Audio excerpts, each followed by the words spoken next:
10, 9, 8, 7, 6, 5, 4, 3, 2, 1. Good evening, wrestling fans, and welcome to the Wrestle Talk Podcast. For the next 2 hours, we will bring you the latest pro wrestling news, in-depth analysis of all your favorite promotions from across the globe, and much, much more. We will also bring you exclusive interviews with the greatest professional wrestling personalities on the local, national, and international levels.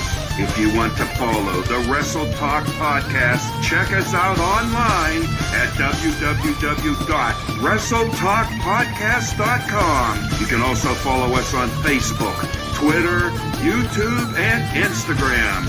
And now, it's time for the reigning, defending, undisputed leader in pro wrestling podcast, the Wrestle Talk Podcast.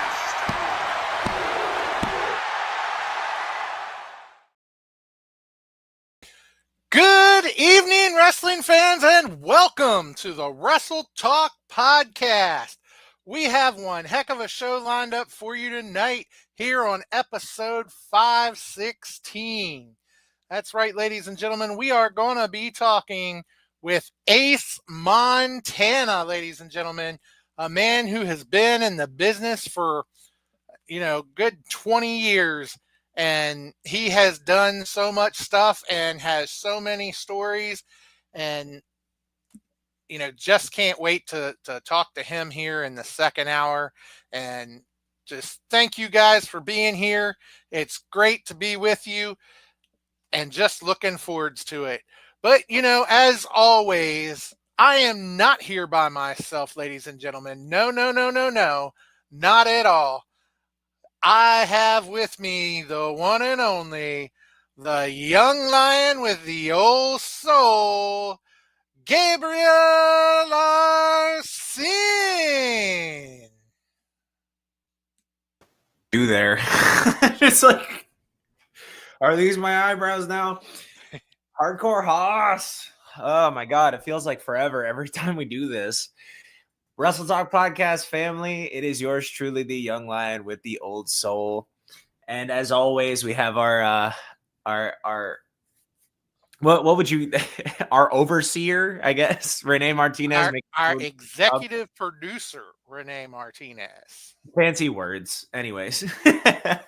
But it's good to be back, man. We got another episode lined up for the books, and we have a fantastic guest, Ace Montana, coming in on our second half here. We got lots to talk about pro wrestling. I don't know if you caught some of the things that have happened recently, but I am definitely a happy camper when it comes to something I think I predicted on camera here. So there has been just so much happening in the world of wrestling, and just so much to talk about. And shout out to Renee and Susie. Shout out to Sheila here in the comments. Good to see you guys here. But yeah, there has been just so much going on that we have to talk about. So, don't want to take too long getting to it. And as he says, executive producer at your service. So, yep, that it's going to be a great time tonight. And glad we got it straightened out. But I think we got a little bit of as usual. And Renee, don't worry. I have the statement. It has been emailed to me concerning the actions from last night with the FWWC, and I'm we'll definitely touch a little bit about the upcoming season. And there's an announcement concerning the FED. So a lot of FWWC business coming up as well. So don't worry, we got you covered, buddy. But yes. So before we get to that, though, as always, we have our housekeeping that we need to take care of. And so we definitely want to start there. And we've had a few new sponsors come on board lately. So just definitely want to thank all of our great, great, and wonderful sponsors. We have Retro Zone, Painter's Dreams Productions. That's Perry, Big Daddy P. We have the Independent St. Louis Wrestling Hall of Fame, Interstate 70 Sports Media, Little Popeyes Designs, where you get your very own Wrestle Talk Podcast tumbler, just $25. If you don't have one, hit us up. We'll get you one. Doomed Outfitters and the World Domination Wrestling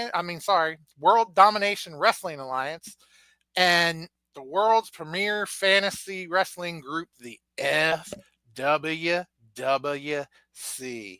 That's right, ladies and gentlemen.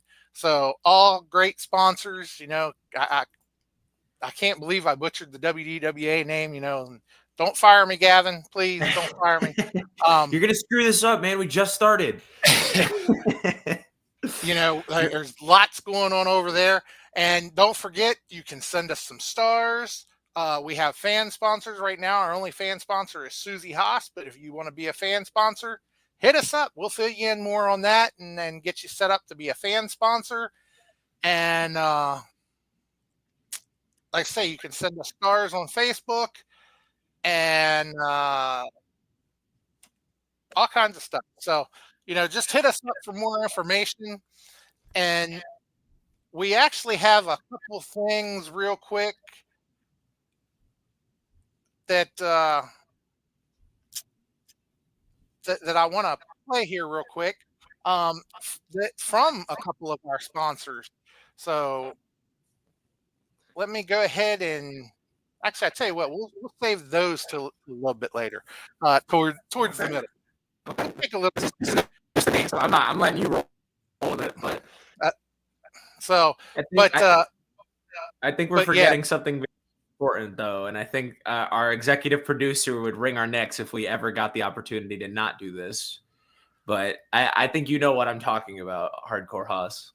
Actually, I was just getting to it. If it's what I think you're thinking, as always, we before we get rolling anymore, we have to start as we do every show, especially this week of all weeks, being Memorial Day weekend, this past weekend, yesterday being Memorial Day, all these people out there who lay their lives on the line to help protect us and our freedoms, because we could not do what we do without them out there on the lines. So, we have to pay homage to them and thank each and every one of them. So at this time, ladies and gentlemen, if you would remove your hats, place your hands over your hearts for the singing of the national anthem for the best darn country around, that being America.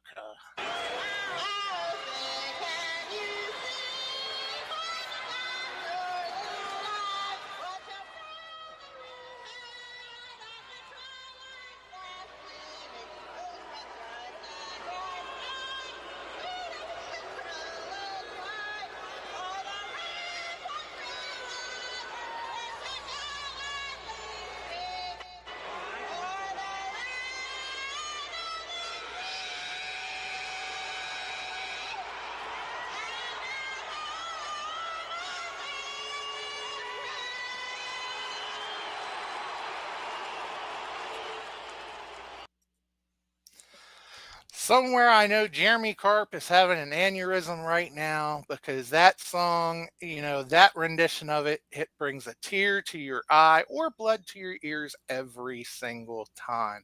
And, just definitely should take this opportunity to say the Wrestle Talk podcast is not responsible for any injuries on behalf of Roseanne Barr's anthem performance. But we definitely want to thank all of them that are out there protecting us. So just to honor the people that, really made America what it is today. So thank you. Hell yeah, Assad. All right. So with all that taken care of, Haas, you have some stuff that we're going to show off later on. So I figure you have a timing on when you want to show that off.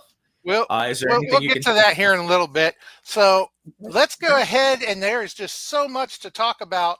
Let's get into what we got to talk about. So let's go ahead and cue up that music for the one and only High Spot segment, brought to you by DJ Money. Mic check, mic check. Yeah. All right. Wrestle Talk Podcast. DJ Money. Yeah. Let's go. Welcome to High Spots, where we pop news like clear chops. We talk shop, coming through the screens of a laptop and non-stop like a runner speeches of blacktop. We hit hard like chair shots and backdrops, like a block flash, look like a barely fly. Now that's hard. We up to speed while they stay slow. Wrestle Talk Podcast. Now they know we about to start the show.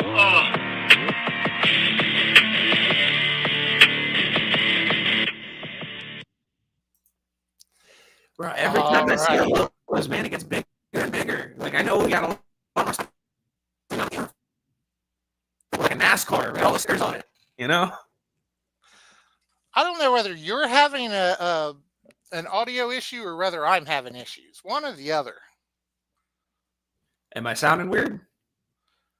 At times I'm hearing crackling and kind of almost robotic, but I don't know whether that's you or whether that's on my end. But there, let us know in the comment section, guys. Am I coming in clear? All right. Well, we'll figure. Let's go ahead though and keep the ball rolling here, and let's fire up that randomizer and see what it's going to bring us tonight, ladies and gentlemen. Because as I say, there are just so much to talk about. So let's see here. What is that randomizer going to bring up for us tonight?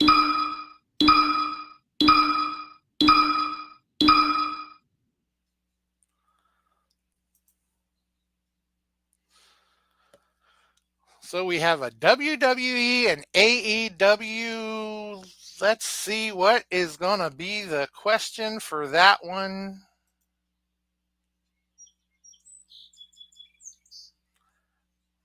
There we go. Which event are you looking more forwards to?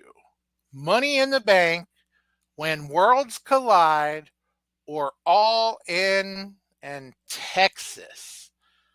Wow, this is a loaded question right off the bat. I mean, we just came off of so much action this past weekend. You know, we had Saturday night's main event. We had Friday night. We've had the pay-per-view this past weekend for WWE. There's been a pay-per-view recently for, last week was NXT, and we had the AEW pay-per-view. There's just been so much already. Was it just Dynamite? No, they had one recently, didn't they? It was was it Double or Nothing? Yes, they just had Double or Nothing. I mean, because I'm reading here, it just says AEW Dynamite somewhere, unless I'm mistaken. Regardless, we're not talking about the pay-per-view last night. We're talking about what they have going forward. So obviously, everybody's coming out swinging. A lot of matches to talk about as far as the pay-per-views go. Do I still sound crackly, by the way? Right now you do.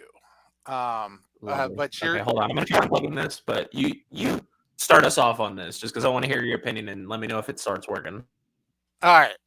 So let's see. Out of everything there, we've had so much going on already to talk about. Now we're looking at Money in the Bank, When Worlds Collide, All In. Honestly, out of all those, I don't know whether I'm looking more forwards to Money in the Bank or When Worlds Collide. Actually, because Money in the Bank is normally a pretty good pay-per-view. I always enjoy Money in the Bank. But when worlds collide, honestly, I'm not very familiar with AAA. So to me, these are new people I'm going to be laying eyes on. Some of them I may know. Don't get me wrong. I know some of them, but there's going to be a lot of them I don't know.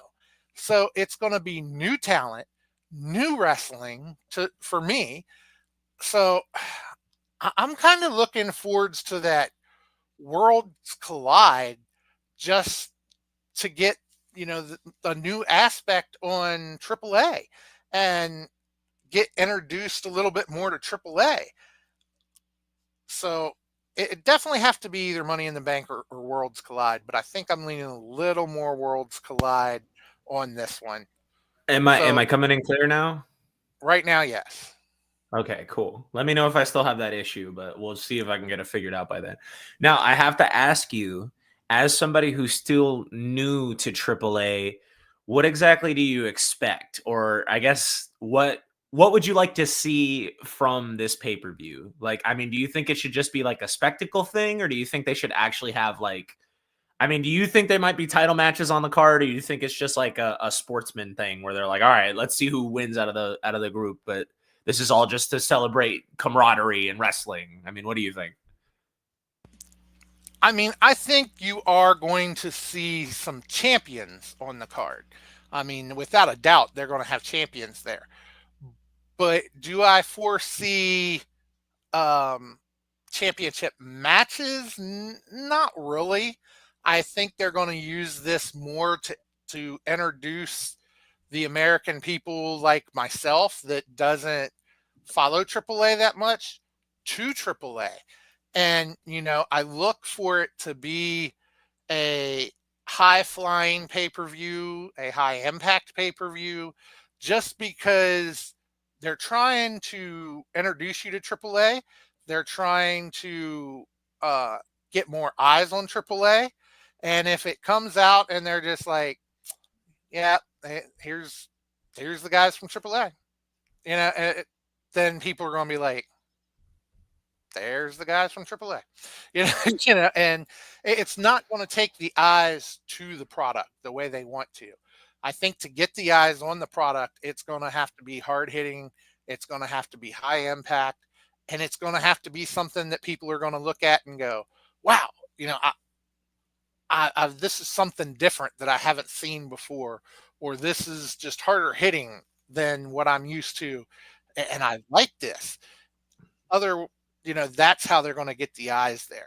Like I say, I don't necessarily expect championship matches. Definitely don't expect any championships to change hands between the promotions. That would certainly be something, though, wouldn't it? Could you imagine? It would. I mean, after all, they have enough belts. I feel like between the two companies, they have enough belts to do something. Like just to screw with us. They do, definitely. And I mean, look what just happened. And I don't want to get into that because I know there is a question in that queue. So we don't want to get there yet. But I mean, look what just happened over in NXT. So is it a possibility that something like that could happen? Definitely it is.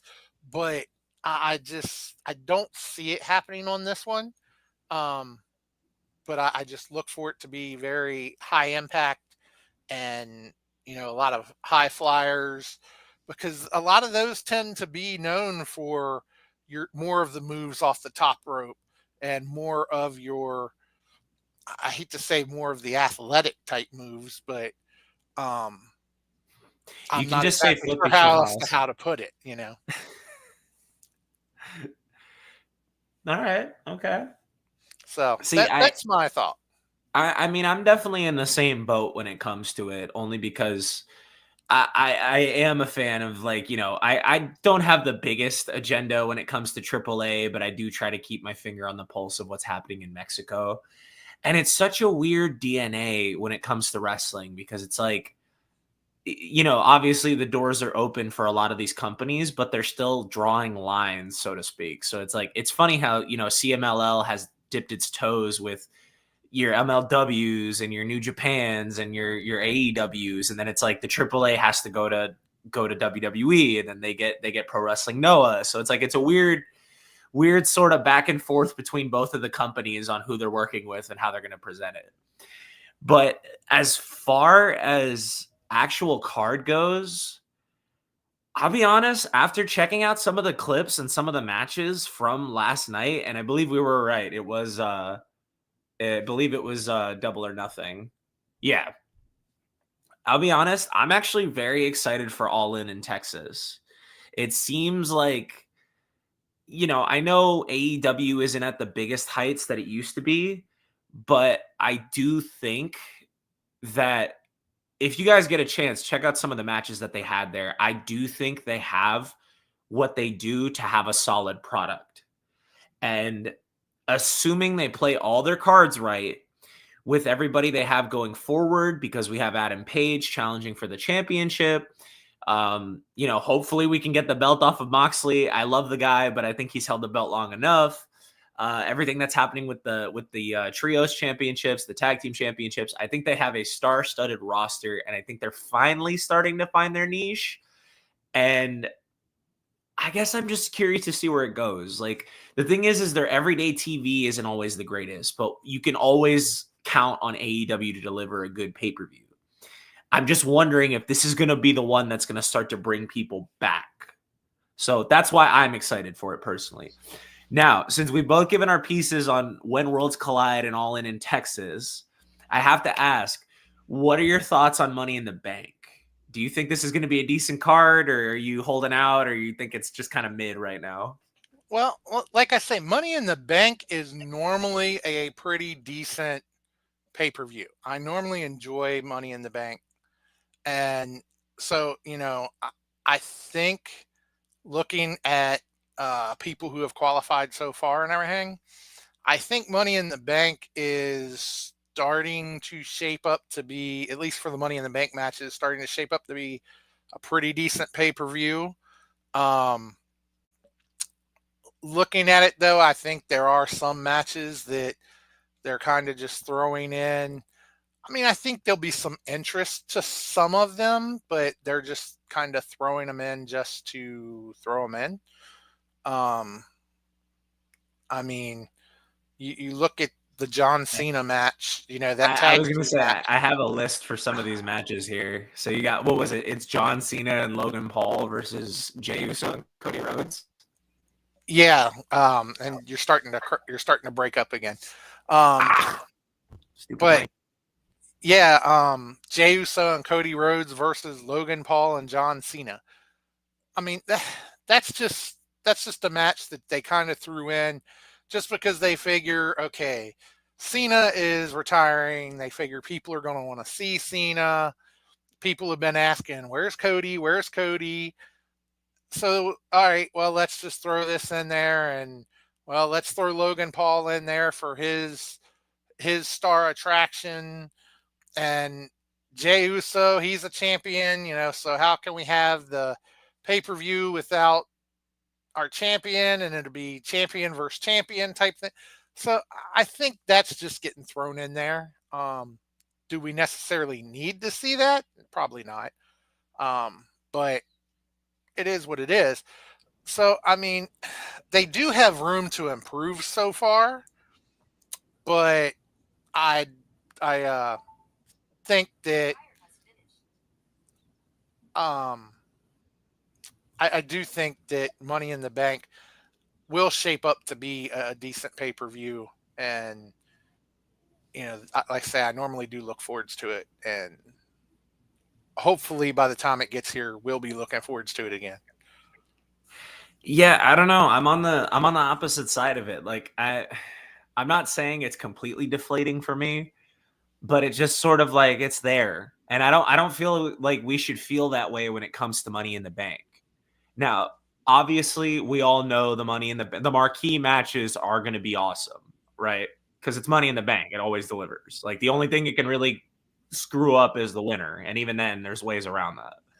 So it's like, I know the men's and women's Money in the Bank. I mean, we can sit here and discuss who we think is going to win or who deserves to win or what we think could come out of them getting a Money in the Bank briefcase run. But yeah, from top to bottom, this card is very, I don't know, it's just sort of there. Like, I'm looking at some of these matches and it's like, okay, the tag match with Cody and Jay and Logan and John is like, okay, say what you want about the pairing, but at least you're sticking 4 of your most well-known guys in a tag match. So clearly people are going to watch it, right? And we know Cody can, you know, we expect the most out of all these people. And when your weakest link is Jey Uso, that's not a bad thing. And I'm sure somebody will argue that it's Logan, but we all know all 4 of these guys can probably cook something great. The match that concerns me, and this is not just because of WrestleMania weekend, is Lyra Valkyria versus Becky Lynch for the Women's Intercontinental Championship. Now, correct me if I'm wrong. Did she not already challenge for this belt at Backlash? Yes, I believe she did. And it was in a DQ, right? Like something? Yeah, something like that, I think. And yeah, like I say, there are matches that are just throwaway matches that are just there because. But I'm trying to be positive and think long game, you know, and I think that they're going to add more matches, obviously, and so that's where I'm optimistic that they're gonna up what's coming and really get us involved in it. That's my hope, anyway. I don't know. I think I'm gonna need either to see some really good happenings storyline wise, because I don't know why. I want to be the one to say this for everybody, but the marquee match isn't enough to sell me on this pay-per-view. And that's not a good that's not a good feeling. You know, I should want to watch Money in the Bank by default. But when I'm like, I don't even know if the briefcase is enough for me to want to watch it, you know? So I definitely think they need to work on that. But I guess I want to know, Haas, in order of those events we just listed, which one would you say, like 1, 2, and 3, what would you say is where? You know, honestly, like I say, for me, I'm most looking forwards to Worlds Collide. If that's half of what I expect it to be, it should be a good PLE. I mean, looking right now, AEW would probably be second, but like I say, I'm playing the long game. I'm hoping that, you know, they kind of ramp things up between now and then to make people more interested in Money in the Bank, to where that would be second. But right now, yes, I would have to say second would have to be AEW and then Money in the Bank. But hopefully that changes by the time it comes around. We can only hope. Mine is pretty much similar. I got Money in the Bank at the bottom, but I'm just switching the answers. So I have All In at number 1, and then I have Worlds Collide in the second, just because I like it, but I want to see what's going to come out of it. If they go for the like collaboration vibe where it's supposed to just be like a sports entertainment or an extravaganza of just 2 companies working together to see, you know, to share talent in that cool handshake sort of way, that crossover feeling that I get when I play Marvel versus Capcom, then I definitely think it has room to improve. But and as far as AJ here, I don't foresee WWE invading All In. I really don't. That would be something, though. It would, but I think to do that, it would be too much of copying the Attitude Era when WWE invaded WCW. And I don't think Triple H himself, especially being, you know, that's one of the most memorable moments. I said one of, I didn't say the, but, you know, one of the most memorable moments in his career is when he rode into WCW on that tank. It's not a tank. I'm sorry. I don't mean to pop off about this. I hate that he says it's a tank. It is not a tank. It's a fucking Jeep. Yeah, I know. It's a Jeep tank with a cannon on it, but yeah, okay. It's sorry. It's just I don't hate that moment. I really don't. Like, I just hate this idea that it was like, this was the be all end all of all the crazy shit you could do to fuck with WCW. And I'm like, was it though? Was it really? It's like, what if they opened the door? Like, I always wondered. I'm like, what would happen if WCW just opened the door and let them walk in? Like, what happens now? They're going to switch to Nitro. Like, congratulations. Actually, if I'm not mistaken, the stories I've heard, I believe they said that that they were backstage talking about open the door, let them in. Go ahead, let them in here. They should have. Like, I'm sure there was some higher up that was like, no, but they should have. It would have been funnier. Anyways, sorry, I cut you off there. But no, I just had to throw that out there. It would definitely be an interesting thing, and definitely if they did it right, it would be something to see. But if they did it just as a carbon copy of what they've already done, it would totally take away from what happened that night. At WCW, it would just take too much away. So I don't foresee them messing with that at all. But right. All right, so we see what else we have here in the randomizer tonight.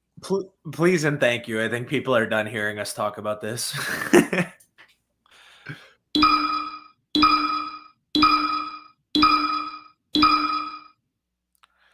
And our next high spot is Mr. Ace Austin. So the question comes up.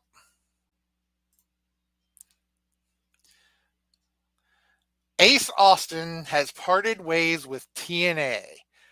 Where do you see him going next?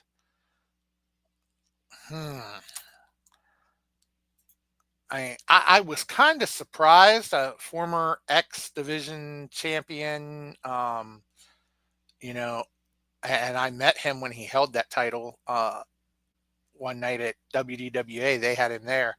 That belt looks like it was made for him. Sorry to cut you off, dude. I think about how badass Ace Austin looks, and I remember when he had that X Division championship. I'm pretty sure he was a part of Bullet Club at that point. I might be mistaken, but like I just remember him holding it. I'm like, dude, when it looks like a belt is made for somebody, he owns that belt. Like I don't remember which version it is, but I love it. Anyways, you said he was in WDWA, so you got to meet him. I met him there. He was a great guy. He was a nice guy. I liked him, and I saw him not live, of course, but I saw him wrestle at TNA. Watching it on TV and everything, and I think he's a pretty good talent. I really do, and so I'm sure he's getting picked up somewhere. Susie seems to think he's going to pop up in WWE, and it is definitely something that could happen. They would be crazy if they haven't at least picked up the phone and said, "Hey, we want to talk to you," but I don't foresee him coming to WWE. Honestly, I look for him. He's probably going to do at least a little bit of the indie scene and then probably pop in AEW, is my thought. What makes you think he's going to go to AEW?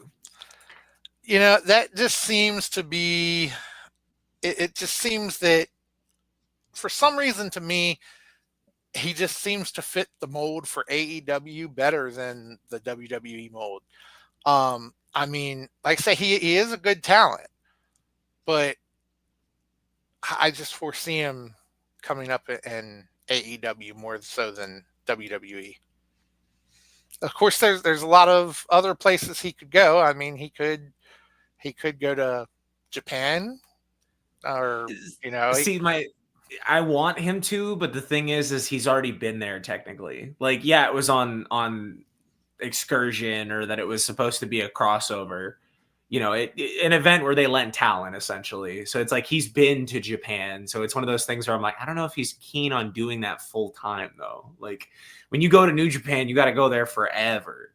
Like, and no hyperbole there. I just mean that in that, like, you can go there for a cup of coffee, but they're probably not going to put any major belts on you. But to kind of contrast where you're going with this, Haas, I think the opposite. I'm going to agree with Susie. I think there is a strong possibility of Ace Austin ending up in WWE. And the only reason I say this is because he's leaving TNA. And I think about the fact that they're currently collaborating with WWE. And I'm like, look, he may just be going to get a better contract, like guaranteed money. Maybe he wants to work NXT, or maybe he wants to go main roster. I personally think he would work the best in NXT. I think they could use a big fish like him to really cut his teeth on everything. And I don't know. It just, there's something about it. There's something about when I say the words Ace Austin in WWE, it fits. When I hear Ace Austin in AEW, I'm like, of course. It doesn't ring for me. But when I get Ace Austin in WWE, I'm just like, I feel like he knows that. I feel like he knows that it's going to, he was always the guy who never got to go to WWE or didn't want to. And then now he's going to be the guy to be able to do that. So thank you, Susie. I am a smart man because I see what's right there. So I'm telling you off, Haas, you're an idiot. No. But yeah, no, I'm holding off on the idea that he's going to show up in WWE. And if they could make it something, I doubt it's this, only because I think I'm putting my booking cap on with this, that he's leaving TNA and joining WWE, but you could do a cool fake out where it's something like, oh, he joined NXT and now he's doing his own thing. And you could do like the TNA invasion. And then like he switches sides because they're like, oh my God, he used to work in TNA. I think that's potential for something, this espionage, paranoia type thing with roster members where they're like, did you ever go to TNA? Are you homegrown? Like I just want that to happen. And I know we have another question that's going to allude to why I want that to happen, but I don't know. I guess it just seems like that's the natural pipeline. It just seems like, oh, hey, we're working with WWE. Can I have somebody's number? And then, oh, hey guys, can I get a spot? Well, but the thing is, that's already happened, at least once, where they've left TNA and come to WWE since we've had that partnership. If that trend continues, if people continue to leave TNA and come to WWE for that bigger contract, can TNA continue that partnership? See, that's God, you're the one hitting the hard-hitting questions here, man. That's the ultimate one, is wondering, because it's very much the ECW effect, where it's like they're able to take minor stars and build them up to something way bigger.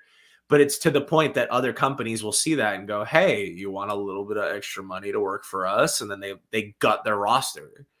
So thankfully, I think TNA has enough stalwarts, so to speak. I think they have enough, brand name dudes that are going to stay there, at least intend on working there, that'll work out for them. I mean, they still have Ryan Nemeth or Nick Nemeth too, that have been there for a while. And then it's like they have the Hardys, and then, I mean, I can name a couple of these people, but I think they're fine. I think WWE is going to have its moments where it's going to try to snipe some talent away from them, but overall, I think they don't have anything too much to worry about. But I do think you would bring up a fantastic point that they have to keep their eyes open, so to avoid something like that. Because last thing they want is all their big guys that are like really good to just gone. Yeah, I'm actually surprised that they didn't put something in the contract, in this agreement saying, hey, look, we're going to do this partnership, but we're going to use your talent. You can use our talent. However, we don't try to take your talent and you don't try to take our talent.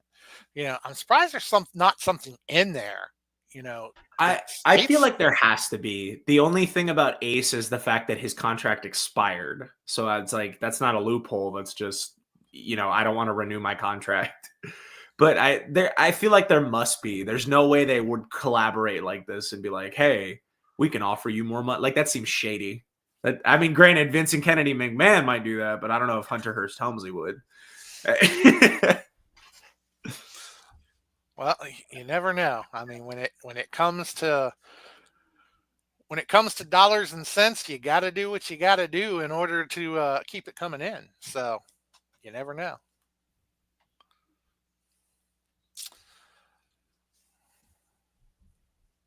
Okay. But all right, so I think we've beat that horse about as much as we can beat it. So Susie says, but talent would be crazy not to defect to WWE. It's one of the biggest names in the sport. And that may be true, but for some wrestlers, it's not always about the name recognition. Sometimes it's about the scheduling. Sometimes it's about the style. Like, not to undercut what you make, because that is a fantastic point, Susie. But for a lot of people, it's mostly just that they're like, I don't really need WWE right now. I feel like a lot of people who know their worth in terms of wrestling and know that if they come back, they have a spot on the roster. They're just like, yeah, but I don't want to do that right now. Because let's be real, being the biggest name, they probably work these guys to death. Like, they just got them on the road constantly. Like, it's like one plane to the next, driving across countries, just all over the place. Not just that, how many of them have looked at situations like Dolph Ziggler? He was good at what he did. He was a fan favorite for a good while, and then all at once it was just, you're gone. That was it. He was NXT champ like 2 months before, and then they're just like, "Yep, you're out." So how many people want to take the risk? I mean, even though yes, it's WWE, but hey, I could go over there, I can work my butt off, I can achieve my dream, and then. But tax season comes around, and they got to make roster cuts. Yep. Boop, it's for their already golden lined pockets. Yeah. Oh, I don't think we can spend the extra $20,000. Get this fucker out of here. Go work in a bingo hall, asshole. Yeah. Yeah. Then I mean, you look at AEW and you see occasional cuts, but nothing like what WWE does. Nothing major. Most people typically quit or just wait to expire, which is like that's a whole problem in and of itself. But we can talk about that. Would you rather go where there's the security, or would you rather go where there's the name but not as much security?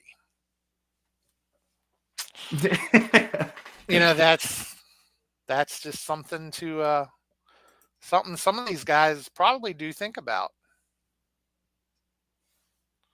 All right. So I was going to say, are we ready to jump into this next question? Let's go ahead and hit that randomizer here again.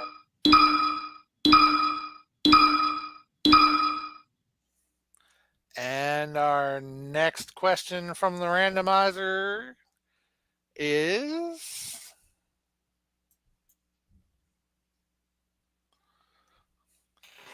Well, we kind of discussed this match already.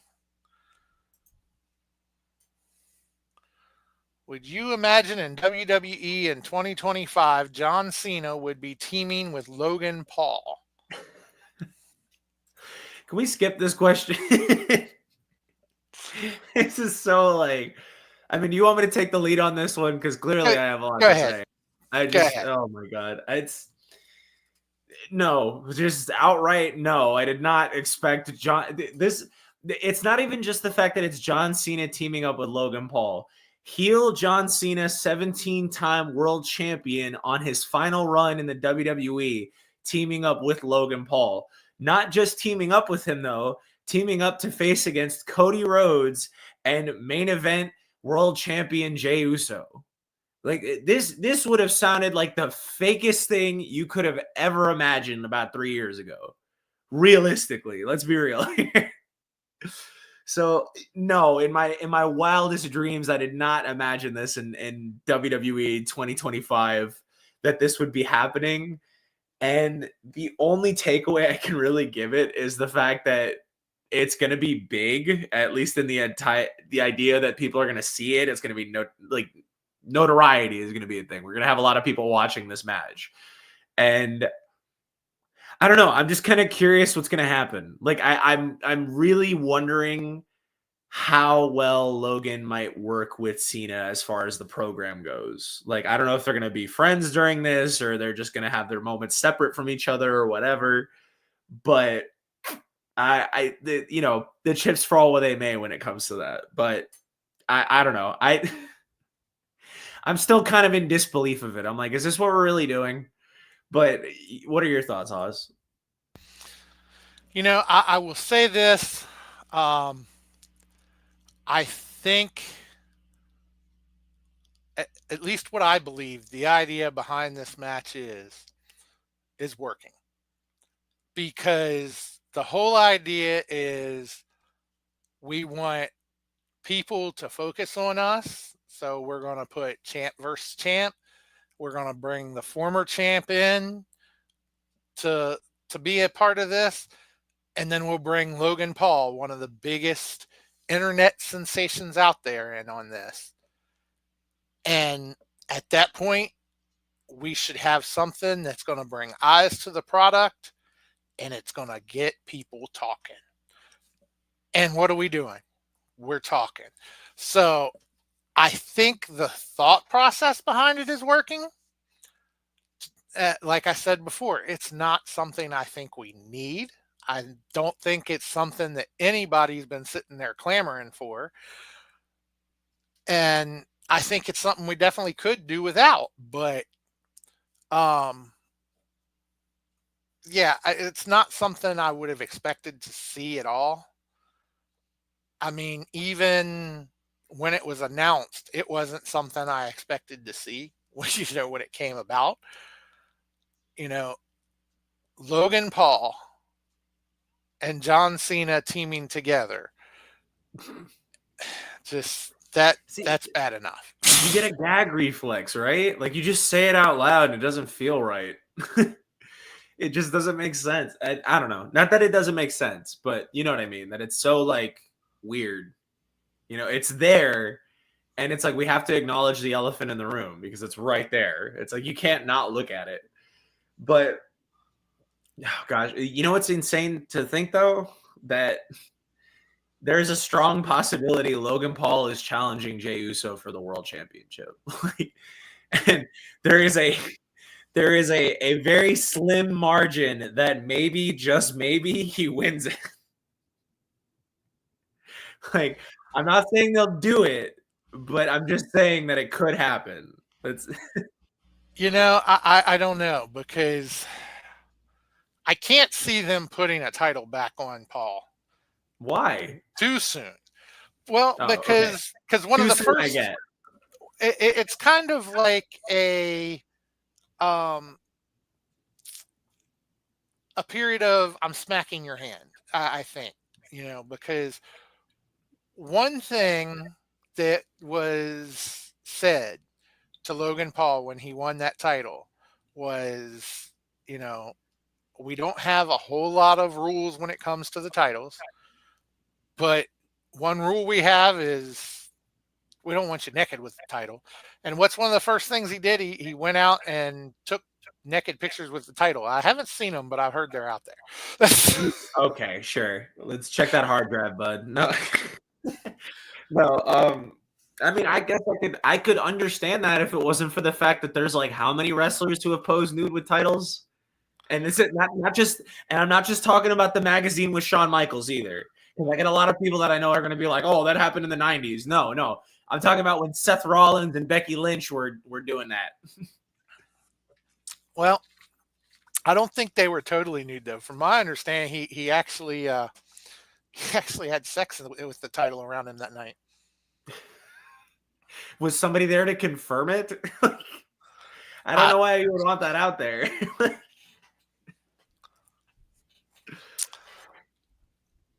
But you think that's the reason why Logan isn't getting a championship?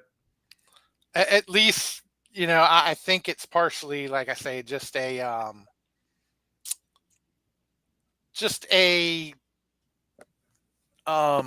sorry, I just got sidetracked here. Our guest just hit me up here. But yeah, I think it's kind of a a thing where they're punishing him. But By yeah, letting him win at Mania. It's quite but the not for a punishment. title.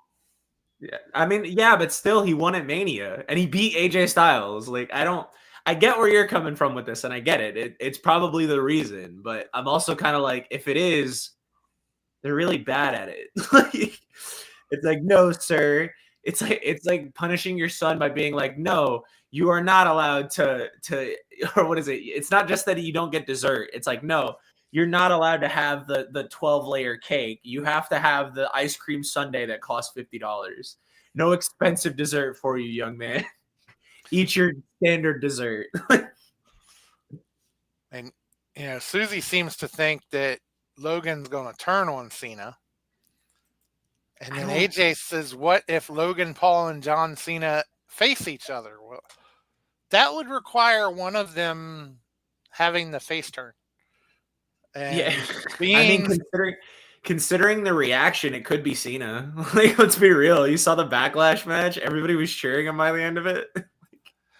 Well, and that's the thing. Cena, honestly, when he first went heel, he was doing pretty good at it. He was actually doing a really good job of being heel. As time goes on, you're starting to see less of that fierce heel Cena and more of the old babyface Cena. Do you think it's intentional? There's a part of me that thinks it could be intentional, and there's a part of me that thinks he's just not sure how to do the heel, not long term. He was able to do it short term. He did a great job at it short term, but he just can't do it long term. And I've seen other wrestlers that are that way. There's a local wrestler that did a heel turn, and he still comes out and shakes hands with everybody and high fives people, and it's like, you're a heel.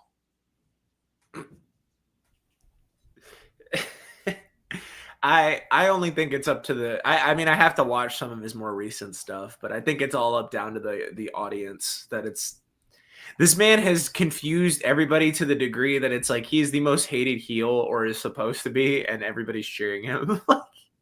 Like Cena finally figured out how to do it, and that's by doing the most mental gymnastics with this heel character and confusing the audience. One thing I've always said is it's the difference between the face and the heel is not necessarily what you're doing, it's who you're doing it to. And they're trying. They put Cena against Rhodes, and they keep putting him against face, trying to get people to turn on him, but people just aren't turning. He's not as many people are turning as what they want anyway. I won't say people, period, aren't turning, because he gets a mixed reaction, but he's always gotten a mixed reaction. That's Cena. And I kind of wonder if maybe the people who aren't cheering him now aren't the half the crowd that was booing him before. It seems like they would do a 180 like that, right? Just everybody switches. All the people who liked him hate him. Now all the people who hate him like him. So, real estate. I was going to say realist statement of the year by Susie here. Wrestling fans are fickle to a T. They and this is including myself. We are fickle.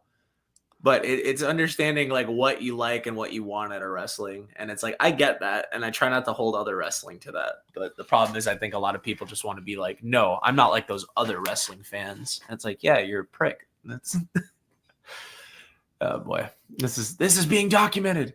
All right. So you wanted to jump into the next question, Haas? Not to rush into it. Just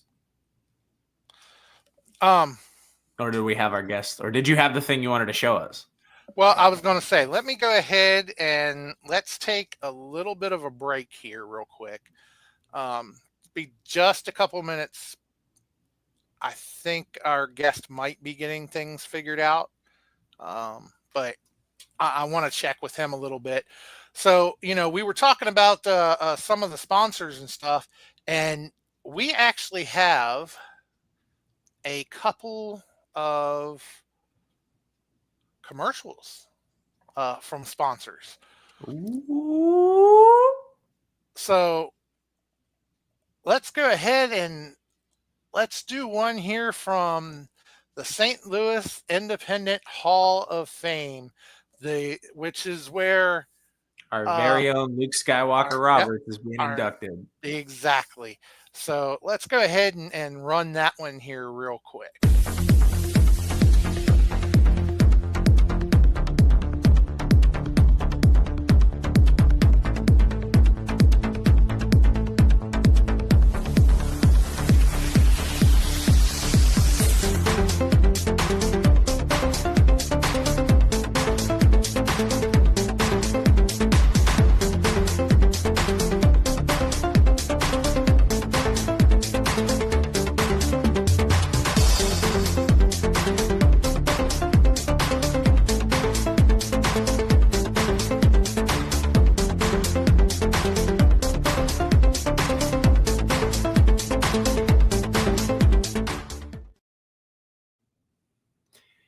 Look at that. Oh, that's awesome. I love when we get stuff like that, dude. It just feels like, it just reminds me that it's like, dude, we're sponsored. It's like a Hall of Fame. We're getting one of our people in there in St. Louis. Like, come on, man. This is awesome. Your mic's off. Congratulations on Luke Roberts, being inducted into the Hall of Fame. It's absolutely an awesome thing. And it's great to see him going in. He puts a lot of work into, his wrestling. He puts a lot of work into Wrestle Talk.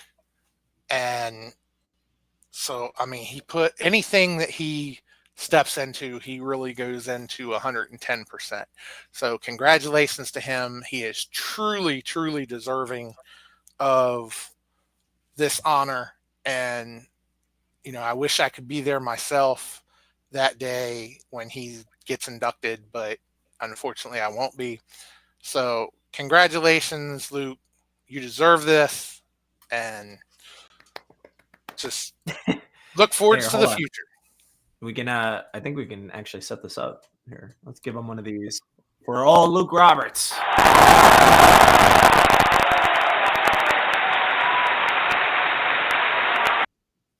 On behalf of the Wrestle Talk Podcast, we thank you for doing us proud.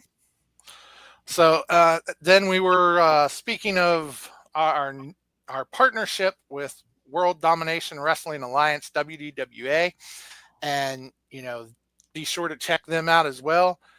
And I know a lot of you not in the area, but every other Tuesday night we have Elevation Podcast hosted by myself and Gavin Jackson from WDWA. And then I also have had the pleasure lately of, at WDWA's last 3 shows, I've been able to commentate. So I am now one of a few commentators at WDWA. And since you can't be there, you can catch their shows Thursday nights on YouTube. It's called Frontline. And so we got a little thing here for that.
I think we need to just pop one of these in here real quick, because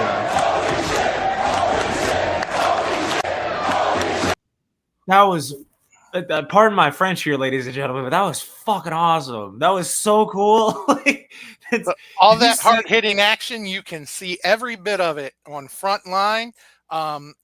You can, I believe the channel is actually called Wild Patriot. But that's one of the programmings on Wild Patriot on YouTube is WDWA Frontline. You can catch all that great action on there. It drops every Thursday night, 8 o'clock Eastern, 7 o'clock Central. And as I say, the last 3 shows, which they actually break the shows up, so it's only a couple matches each week that they show. But the last 3 actual shows, myself and Donnie Diablo have been commentating. There's several shows on there. Donnie Diablo and Steve Netz have commentated. And then oh great, yeah. But yeah, so my mind just went blank. But yeah, so it's a great show. They have a great product there. Of course, some people might say I'm a little biased, but so You're allowed to do this line of work, dude. Come on, like really? We're gonna do this. They sponsor us, so we're biased. Yeah, no shit. So be sure to check them out though. On Facebook, check out World Domination Wrestling Alliance. See, I got it right this time. So there we go. Yep. But man, dude, that was really cool. I'm sorry, like I'm kind of struck of how awesome that looked. And actually, Susie says she's always ringside. If you watch that, you can actually see her walking next to the ring in one of those clips. And you might notice that one of the referees in one of those clips there that you see on Frontline quite frequently is the one and only Nightmare Jones. Yeah, very own Joey. Yeah. So you're crackling again, Gabe. Hold on. But I'll give you a minute here to fix that. So now that we've got that plugged, we have our guest is backstage. But before we get to our guest, which we'll get to him here in just a couple minutes, I want to get to a bit of an announcement here that has been passed on to me concerning the FWWC. A lot of you know that we were on a hiatus. During that hiatus, the board of directors got together and went over all the rules and procedures and everything for the FWWC. And we came up with a brand new set of, actually a revamped set of the rules and guidelines for the FWWC. Those guidelines are posted on the page, and it covers pretty much everything. It covers champions, what's expected out of them. It covers role play. It covers promos. It covers FED, the interaction that is or is not allowed between the FED and the main roster. It covers PLEs, what's expected of you there. So covers the cost of the titles as far as what you have to contribute in order to go for a title.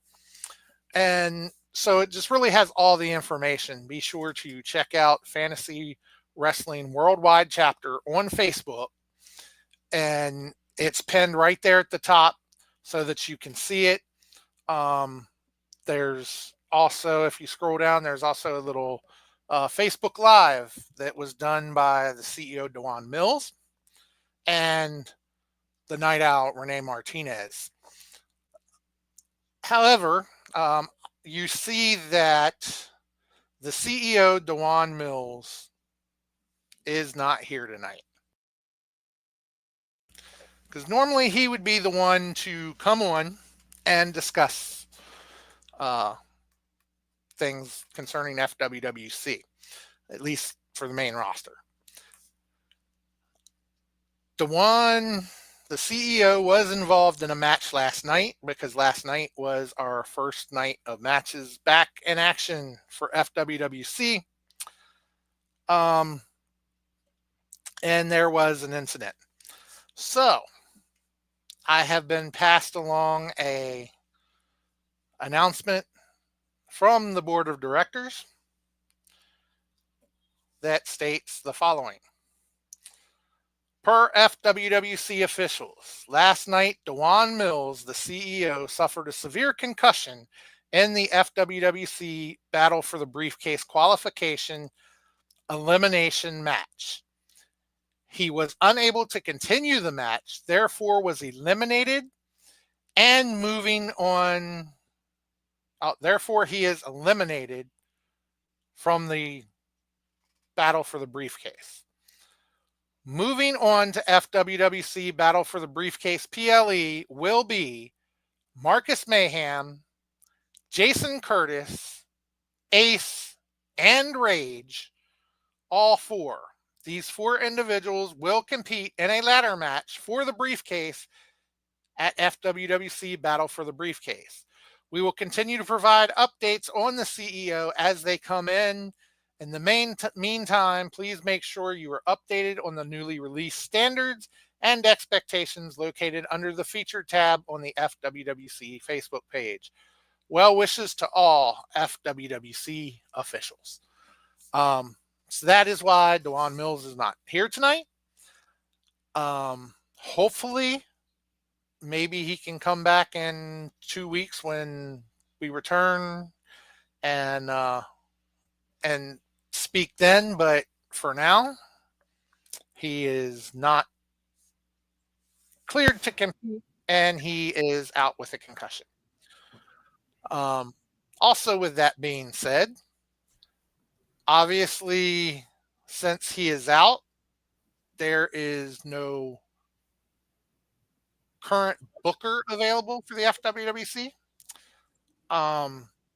So the main roster will be taking Monday night off. And that does not mean the FWWC will not be having action on Facebook, though.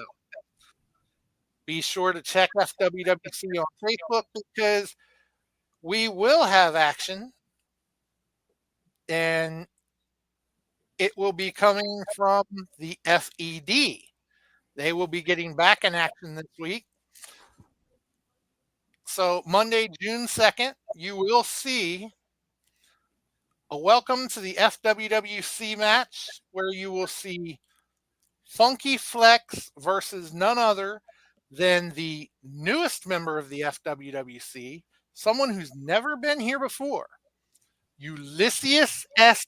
Adams. If you haven't seen this guy, be sure to go check out his introductory promo, because this guy looks like he's going to do really well. I'm expecting big things out of him. Can't wait to see him in action. Then you will see Oni versus Luchador. Two tag team partners. At least they used to be tag team partners.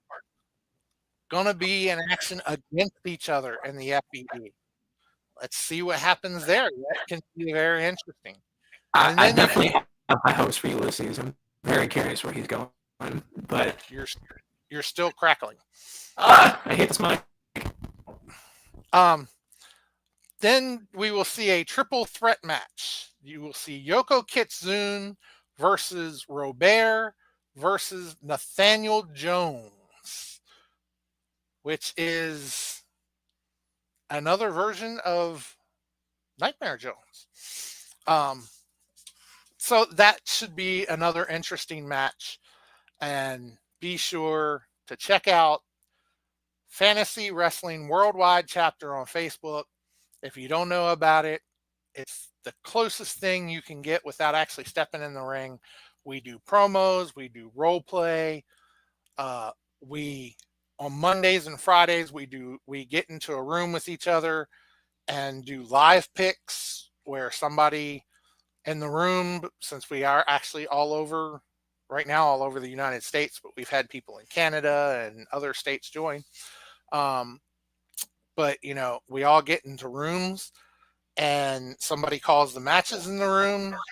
You pick who you think is going to win. If you're right, you get a point. If you're wrong, you lose a point. or you don't lose a point. You don't get any points. But then if you have the most points, you win. And then as time goes on and you're on the main roster, you can actually go for titles. Unfortunately, mine is not within reach at the moment. But you can actually go for real titles and win championships. And we just have a really good time with each other. And, you know, Gabe is a member, Susie's a member, Luchador's a member, I'm a member. I am the current hardcore champion, longest reigning champion ever. I am your former Warriors Heart champion. And I just wanted to take this opportunity to kind of point this out to anybody that was wondering, more specifically, any of our FWWC constituents in the comment section.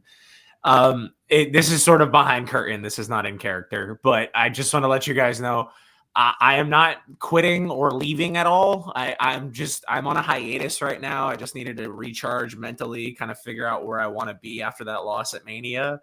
So just keep your eyes peeled. You know, I do plan on coming back, and I do plan on coming back with something a little different. You know, maybe not the same hoodie wearing,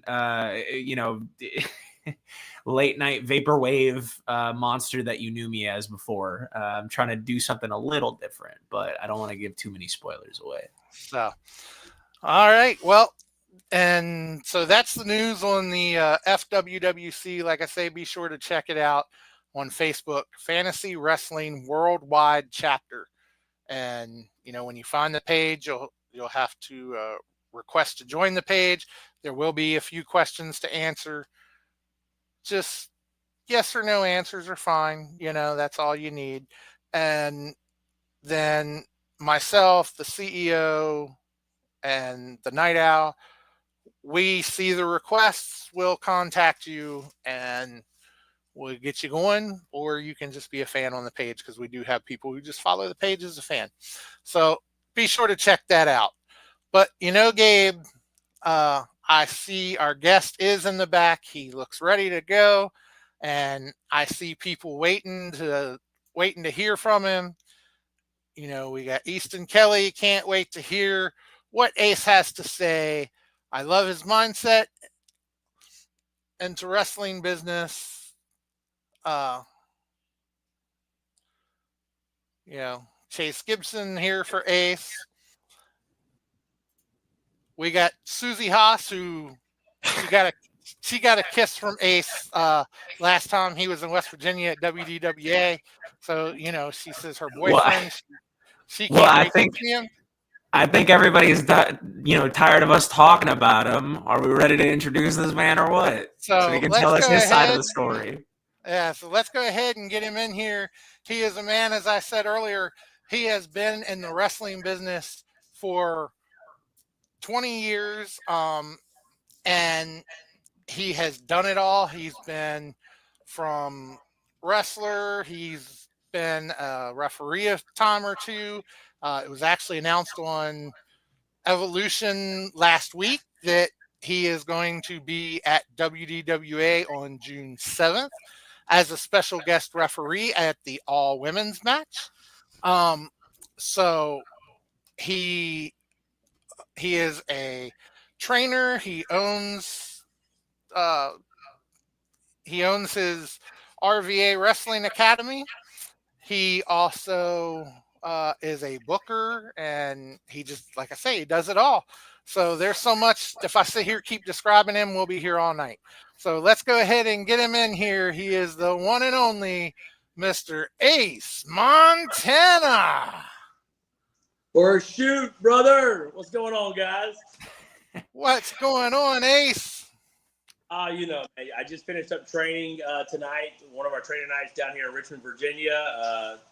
I got the students came and they got their knowledge in for the night, and they headed back into the real world to follow their dreams as a professional wrestler, I guess. Well, one thing for sure, I know if they're getting knowledge from you, it's going to take more than one night, because you are a wealth of knowledge when it comes to wrestling. Like I say, you've been in the business for 20 years, and you've got so many things that you can teach people, and you also have so many entertaining stories. It is just an absolute privilege to have you here on the show with us tonight, and we thank you for being here. No, man, thank you guys so much for having me. I guess I'm episode, 516. So, damn, y'all been rolling. Yeah, we've been at, I believe, I don't know what episode it was, but I believe, Nightmare Jones told me that you've actually been on the show with us once before. But obviously that was way before episode 500. That's probably when we were still on telephones, but it's great to have you back. Awesome. Well, thank you so much for having me back. Yeah, it's crazy where I'm at in my wrestling career now and how everything has gone by so fast. The first things I want to do, if it's okay with you two, is I want to say thank you so much to you fans. Because, you guys have been nothing but, you guys, you drive pro wrestling, doing stuff like this. Back in the day, I would have never imagined that, on MySpace and a top 8 and a sound bite on there, that we could be doing this.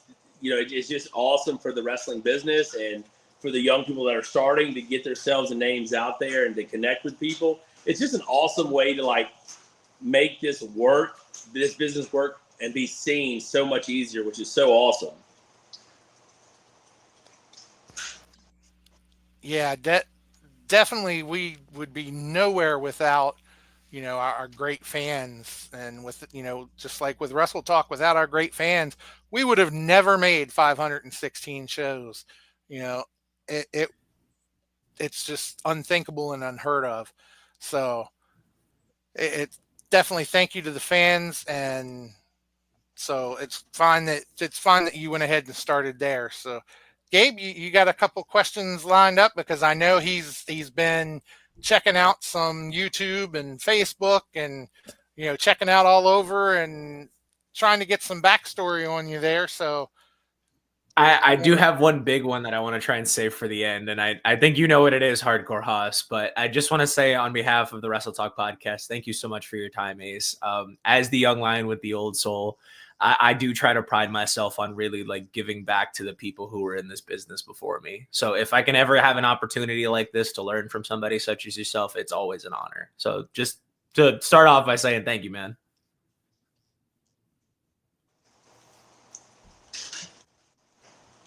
Yeah, absolutely. That's awesome, man. Sorry. I guess you were expecting a question after that. Yeah. But I guess let's start with something simple for the uninitiated. I guess to just take us through a day in the life of Ace Montana. Well, I wake up, first thing I do is piss a long piss of excellence and debate what I'm going to do for the day. If I'm going to go bass fishing, ride my motorcycle, or probably go to the Cracker Barrel there, get breakfast, and just plan my day out accordingly. I don't work for no one but myself. I've been in the wrestling business a long time. I'm a very blessed man to be able to make a living off of professional wrestling.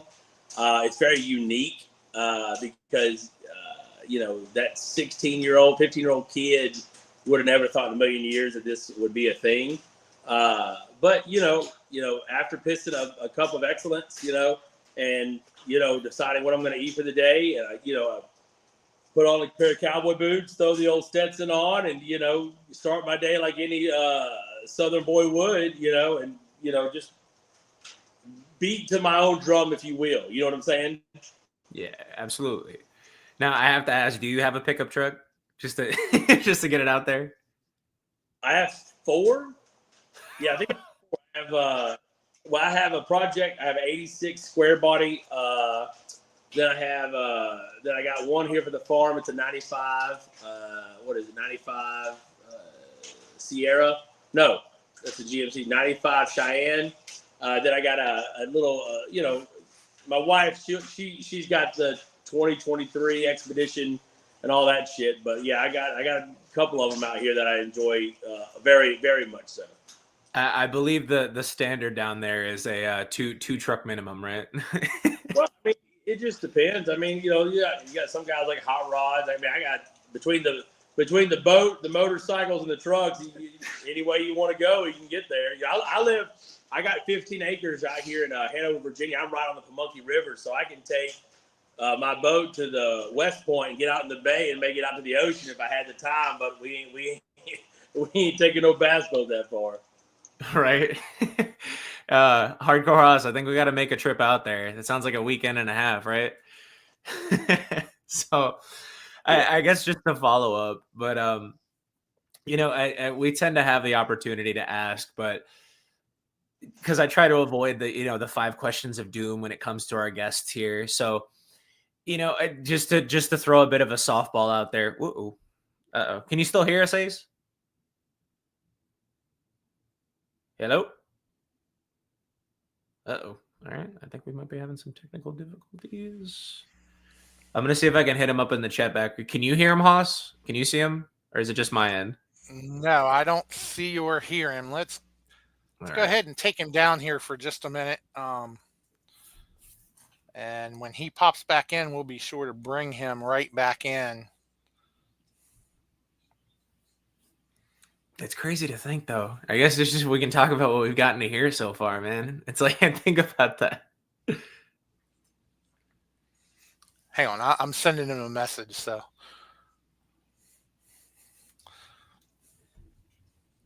We apologize for the delay for those of you who are waiting for Ace Montana.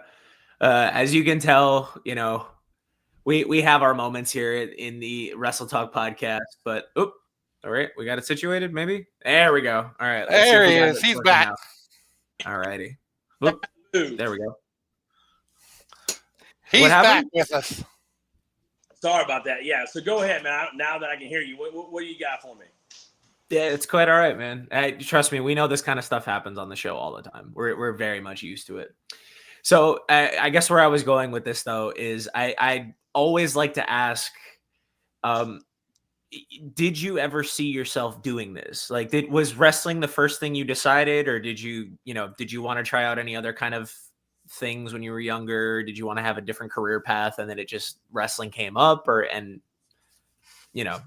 guess, did you see yourself where you are right now when you first started?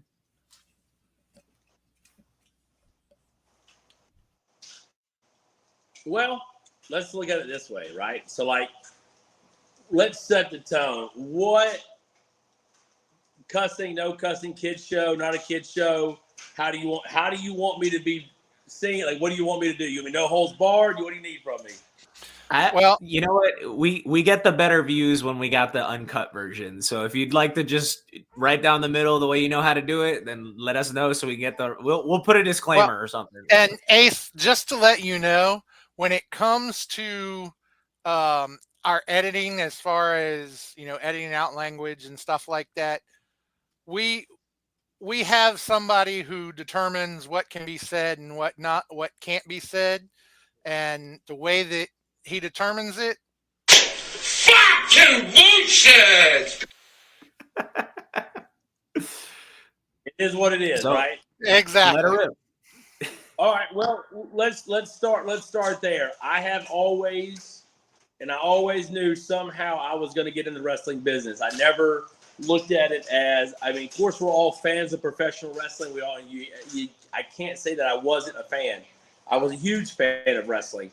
But even at a young age, I knew that I was supposed to be on the other side of this barricade. I was never supposed to be sitting in the crowd, because I've always been over the top. No hold. This ain't a gimmick for me. This is who I am. I've been this since I was a kid.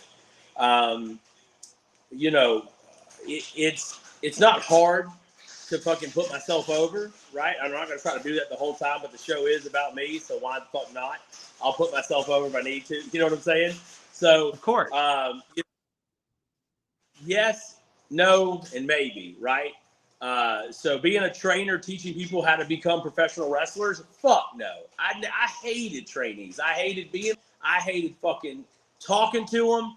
When I used to do special guests and go to places and they were, hey, will you help our trainees out? I'm like, fuck no. Fuck them trainees. No one helped me out. And then that's where the mindset was like, well, how are they ever going to know unless someone helps? And that's why I'm much more be a helper than a guy that's just saying, fuck that. You know what I'm saying? Because I do have the time. I do have knowledge that's worth something. One thing that I tell my students more than anything in the world, and I'll try to tilt the camera back here for you a little bit. You see the boots up there on the wall? Yep, right up there.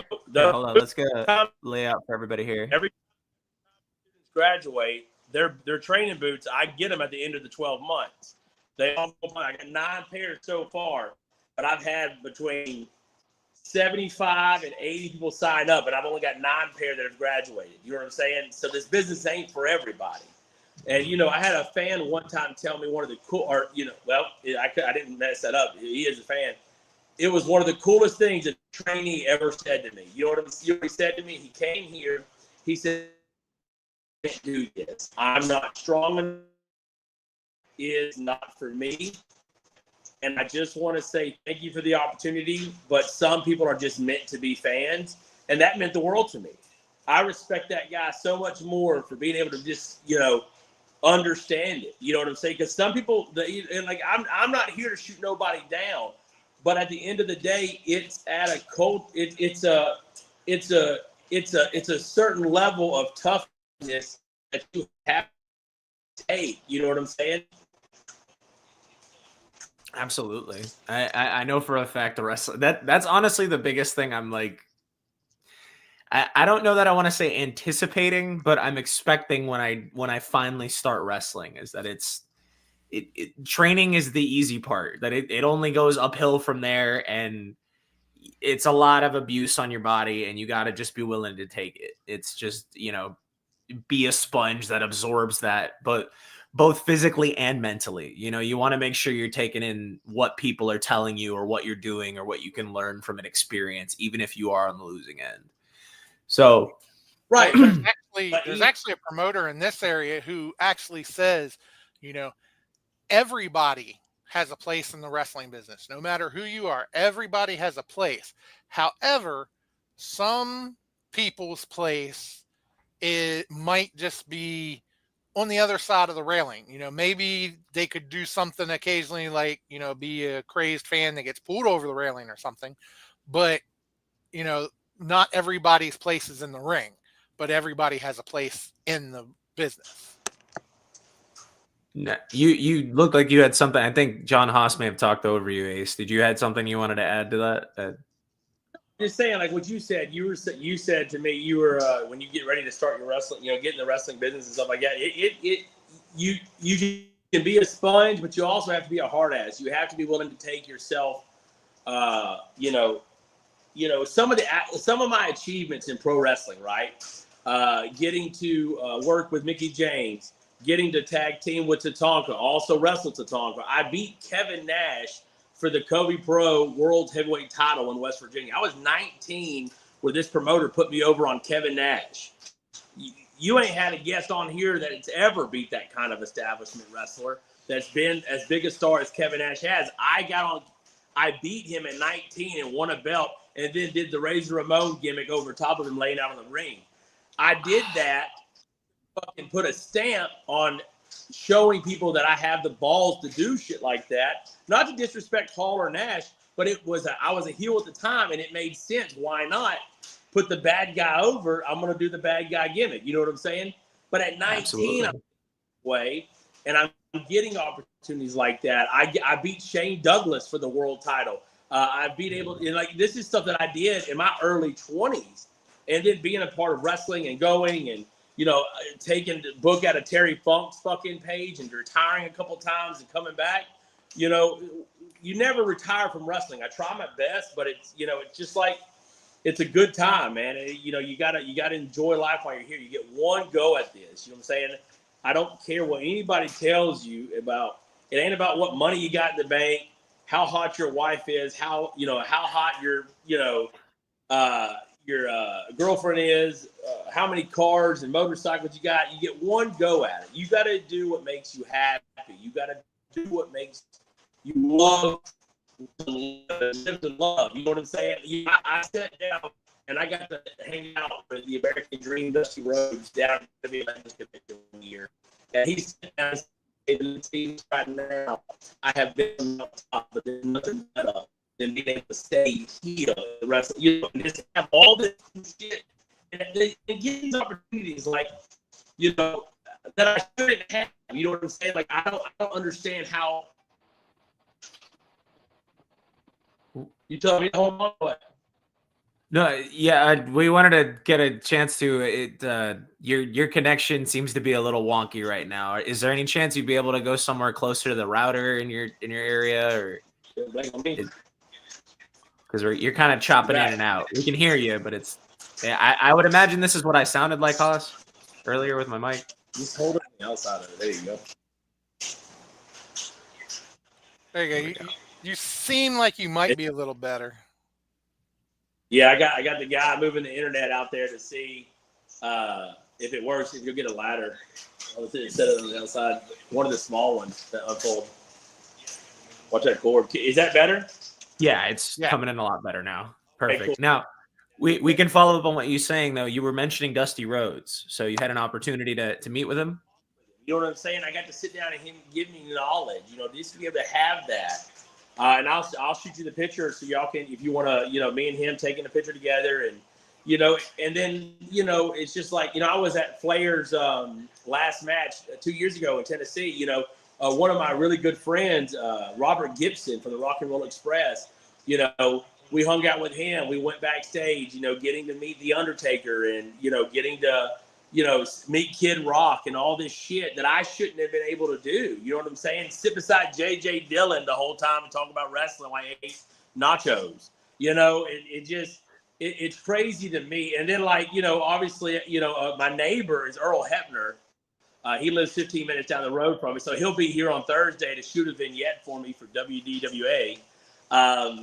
You know what I'm saying? And that's just the cool thing about wrestling and being in the industry and, you know, you can't be afraid to be a top dog. You can't be afraid to outwork people and make yourself more noticeable. Big Hoss, you were at the show. I didn't pull out the biggest moves. I didn't pull out the biggest, you know, craziest super kick you've ever seen in your entire. I wrestled in an old school pace. I worked the crowd. I had a good time. I pulled a lady in the ring. She got my shirt. You know what I'm saying? And it was 100% nothing but positive feedback for WDWA. You know, Mr. Gavin Jackson, which, by the way, he's doing an excellent job on what he's doing. But it's funny for me to see how the wrestling business is changing, and I'm trying my best, right, to change with it. And it's hard, but I'm trying. You know what I'm saying? You're making the effort, especially because I find that's how most wrestlers stay relevant, you know, is understanding what's happening and how to change with the time. Because each gimmick has its, or not just gimmick, but, you know, your direction with your character and your wrestling as a whole, it always reflects what's going on, whether you like it to or not. You know, time's going to keep marching forward. Now, if I could. Can I throw a question in here real quick? Yeah, absolutely. I just had something I wanted to go back to afterwards, but let her dude. Just because this seems to be a good time to throw this question out, because you've mentioned stuff kind of around it a little bit. You were mentioning retirement and the way the business evolves and stuff. Right after I saw you at WDWA, I saw. It was like the next weekend or so, I saw online where you actually left your boots in the ring. Yeah. So what prompted that decision that this is the time to do that? 21 years. 21 years of up and down the East Coast, Midwest, taking bumps, cutting my forehead wide open, bleeding for the fans, crying, reaching out for them, signing autographs, taking pictures. I'm hurt. I'm always in pain. Every day I'm in pain. Every day. My back, my hips, my hands are starting to go now from, you know, I guess, you know, everything that I've done. My neck hurts a lot of the time. I mean, I'm in pain. And I'm trying my best to mask it with a good attitude and a go fuck you kind of, attitude as well. But at the end of the day, it's starting to take effect on my body. And I got a 2-year-old son, Wyatt John Williams, you know, who's going to be one of the greatest of all time. I mean, he's already 2, taking bumps and learning how to, you know, do arm drags. I wish I had a dad to start teaching me at 2 years old. You know what I'm saying? And then my daughter, Savannah Montana, she's 13 and she will be the greatest woman wrestler of all time. I mean, she's with already a name like that. It's gonna roll off the tongue pretty well because she's already off to a great start. Like I can tell you right now, Savannah Montana. You should see those $500 custom-made cowboy boots she got made, wrestling boots we got her for her birthday. So, I'm trying to give her the life I never had, but also she works just as hard as I ever did, if harder. Because I mean, I don't hold no bars. I hit her just as hard as I would hit anybody in the ring. And people sit here and see a 13-year-old, get back elbowed and body slammed and shot off the ropes, but she'll fire right back. So it's real cool to see the progression of how, and like, I love it because I never forced any of this stuff on my kids. They want to be a part of it. They live it, they see it. So for her to now want to get involved with it at such a young age, I was telling my students, I had one girl that graduated. She was in her early 20s. The next girl behind her is only 18. And, I told the girl that was 18, I was like, you think you're young, but then you got Savannah at 13 starting wrestling.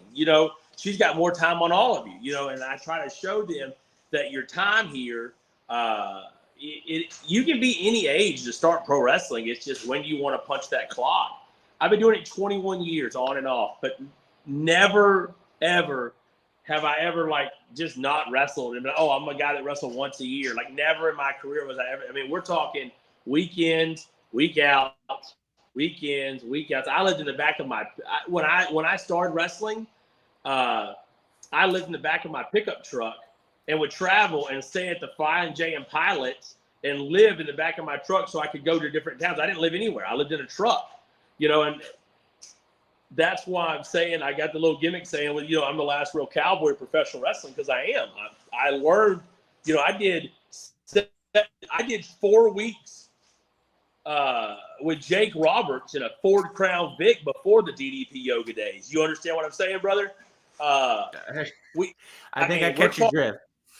Yeah, well, you should because cocaine's a drug, Rick James would say. The Barbarian, being able to go to sit down. Let me tell you something about a quick story of Barbarian. I sat there when he came into town. I was like, man, I'm out. He always talks about Mama. That's his wife. He calls how Mama doing? Oh, she's doing good, brother. She good. I can't do his accent. But we were talking, and man, he wanted to go. I said, wherever you want to eat, brother, I got you. Where you want to go? He wanted to go to Golden Corral. Man, I was like, hell yeah, I'm 390 pounds at this time. I'm ready to go. Right. Brother, just carbo ate 2 load. plates of potatoes and steak, and I thought I was doing something. We sat there for another hour and a half while he did 8-9 plates of steaks and potatoes. I said, ain't no damn way. I said, he's ribbing me. He must be dumping it under the table. I was looking there. This bitch ate more food than anybody I ever saw in my life. But it was time. I did it because the Ace Montana character, it's time. I've done it. I tell people that ask me about, wrestling and stuff like that. I said, if you go back and look at a wrestler's career and, at first they're Jack Frost and then they're Fang and then they're a tag team and then they're back to this other name. And you can go back right now and go on YouTube and type in Ace Montana Pro Wrestler, and you're going to look back at 19 years of someone. And here's the crazy part. It's what I tell people. I have never posted a YouTube video. There's somebody that had an Ace Montana account. I don't know how to do it, didn't know how to do it. You know what I'm saying? But you can go back and watch from 19 years old until I'm 39 years old. You know what I'm saying? Quite the mark, man. That's the thing. And it's you got to be something in the business to have someone bend their ear or to look at you away. If I wasn't entertaining, if I didn't have a damn sense of what I was talking about, if I didn't, you listen to this. If I didn't know any of that shit, you wouldn't have a full-size wrestling ring behind me at my fucking house, right? I'm probably the only wrestler you've had on that has this in the background that's at their fucking house. You know what I'm saying? Which we're getting to extend that back wall and do 2 rings in here this summer. So it's crazy to me when people talk to me about the independent of professional wrestling is I've already made it in pro wrestling. Just because I never worked for Vince McMahon, and listen to what I just said there. Just because I never worked for Vince McMahon or Tony Khan or the Jareds or any of that shit doesn't mean I didn't make it. Because if this was 1978, I would already be labeled as a made it wrestler. You know what I'm saying? Rock and Roll Express never had a fucking run with Vince McMahon. They did an appearance on Raws, but they never had a run. They never worked for him. They were contracted in, but they never worked for him. And that's the thing. A good friend of mine he has I don't know if y'all know him or not. He has a wrestling school up in the mountains. His name is Jimmy Valiant, Boogie Woogie Man Jimmy Valiant. I don't know if y'all know him. Yeah. I was gonna say we're very familiar with Jimmy Valiant, actually. Yeah. I'm just seeing, because I got some students that come here don't know who he is, so you gotta ask nowadays, you know what I'm saying?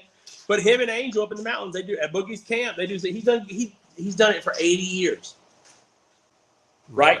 8 decades in professional wrestling. I just saw him almost a year ago at a show, gave him a big hug, see how he's doing. His wife Angel's made some of my gear before, but he came up to me, man. He said, but he's real talk, real slow. He said, listen, baby. He said, man, what you got going on and how you move and what you do. And it reminds me of the days of Dusty and Andre and me and and that's making it. When you're hearing your fucking idols tell you and compliment you on what you do, you've made it. And I've never told this story on a podcast, and I'll say it for you guys, right? For anyone out there that is ever thinking that it's not possible, that you couldn't do something, that you couldn't achieve something. I remember the day when I walked into the little fucking place that they had this Kevin Nash show, right? And they told me, hey, man, congratulations. I had guys come to me, hey, man, congratulations. And I'm like, what the fuck is going on here? They already put on the run sheet at the bottom, Ace over Nash. And, Cody's always, it was a great time. Because there weren't so many cameras, when we were at the bars and shit. That was where I did my mode. That's where I became Ace Montana. You know what I'm saying? But 9 years before that, at 10 years old, I was sitting there with 2 action figures. And remember that big old Raw's War Wrestling ring? Right? Yep. With the ropes. The ropes, the turnbuckles actually moved. Right? I had my Psycho Sid and my Kevin Nash action figures, right? At 10 years old, having the battle of the power bombs. And whoever lost had to leave town, right? 9 years later, I'm hitting the motherfucker with brass knuckles and I'm pinning his fucking shoulder to the mat and he's got a belt above his head. So anything is possible in professional wrestling. You have to want it better. You have to outshine people. You have to be a character. You have to be a star. You have to hold yourself like a star. You have to be willing to say, fuck you, I'm doing it this way.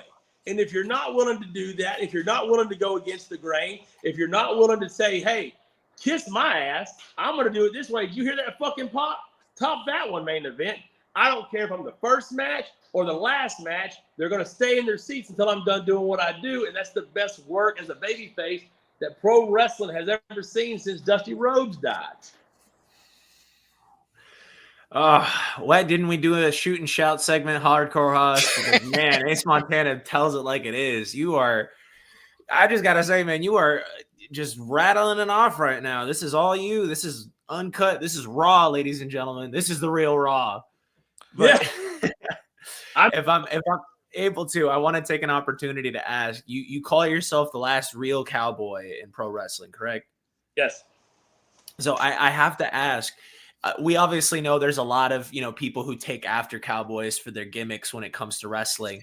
And, the actual people who lived being cowboys, you're smoking guns or you just to name a few. But I was going to say, out of those, who would you say is your Mount Rushmore of, gunslingers or your cowboys in pro wrestling? Who would you say are the ones that stand out to you the most?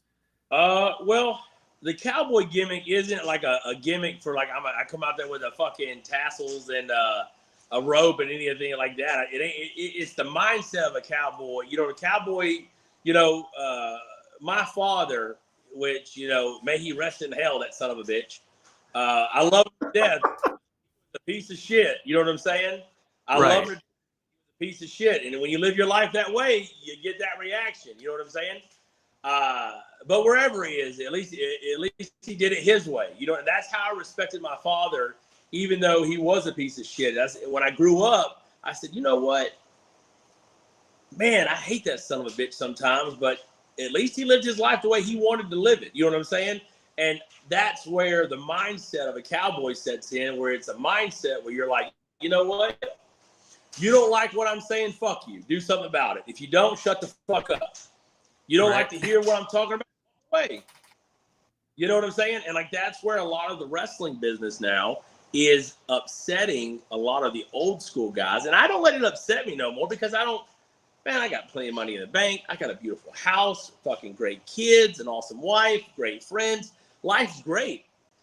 I could get hit by a car tomorrow and it's all over, but at least I did the shit my way, right? Because I could be living in a double wide trailer in South Hill, Alabama and not give two shits and still be just as happy as I am now. The problem that's what it's about. Right. And the problem is people in the wrestling business, the young athletes in wrestling that have got, I got 8 years, I got 5 years.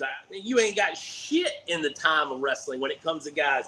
I shut the fuck up when guys that are senior on me, I don't say a word. I say nothing because they're my vets. And how we were trained is we don't do that. They're the vets. Even if you don't like that son of a bitch, if he's your vet, you shut the hell up and listen to what he's got to say to you because he's got the time on you. Wrestling has nothing to do with how good you are, right? Because as good as wrestlers are right now, 10 years ago, those top guys that everybody thought was awesome are either training guys or they're out of the business. It doesn't mean shit. You know what I'm saying? This is how it works. That's how it works, right? We get mad at old guys. And here's the best part about this, right? They gave Hulk Hogan, right? And that's a very controversial word to say in wrestling because they say he's racist or whatever. Then you got guys that say he's not racist, and it's all up and down, right? The problem is this, right? Here's the problem that I have. We can't sit here collectively anymore, and you can't have an idea that I don't like, and I'm going to throw such a bad, I'm going to bury your name in the ground. You could be the nicest guy in the world. Hell, you'd stop and give me a jump, help me change my tire. But if, God forbid, you don't like the way I teach wrestling or what I have to say about wrestling, you're going to, that Ace Montana, he's a son of a bitch. Oh, my God, he's just the worst guy. And then the people that do know me are going to be like, man, what are you talking about? Ace is awesome, dude. He helps out, it's so stressful because I am so sick and tired of people that I can tell by the way they hold their eyes when they shake my hand in the back that they won't be in this in 5 years. Because I've seen it happen, come and go, and time again. And you shake their hand, you wish them the best of luck, and they want to act like they're too cool for school or that they got to act like a tough guy. Brother, the best thing about pro wrestling is you don't know who is tough, right? The quiet guy in the back who doesn't he'll hand your ass to you in a handbasket, right? Or the loud cowboy can take an ass whooping. You got to find out the wrestling business outside of being a fan. What are they? The term marks, smart marks, and all that shit. It's so open door now. It doesn't matter, right? Because why can't we be controversial? Why is it a bad thing to be controversial, right? It's honestly the most modern question we have, especially because wrestling was built off of controversy. So. Here's what blows my mind. The real guys, the real wrestlers, right? The old school guys, the dinosaurs, whatever the fuck you want to call us. We pride ourselves on doing work in front of the crowds. We even pride ourselves more of how much drugs we could fucking pack in and party our asses off and see how many women we could knock down the East Coast before we fucking fall out and grab our chest. Now, that time has come and gone in pro wrestling. It's a shame to do drugs. It's a shame. And I'm saying don't do drugs, kids. If you're a kid watching, don't do drugs. It's bad for you. But at the end of the fucking day, there ain't a wrestling fan here that, I have women that will try out here, and they'll get so mad at me when I tell them this is a man's world.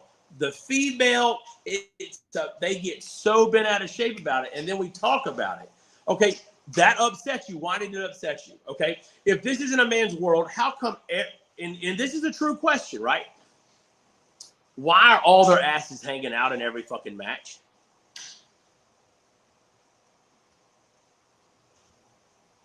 It attracts radio people. silence, ladies and gentlemen.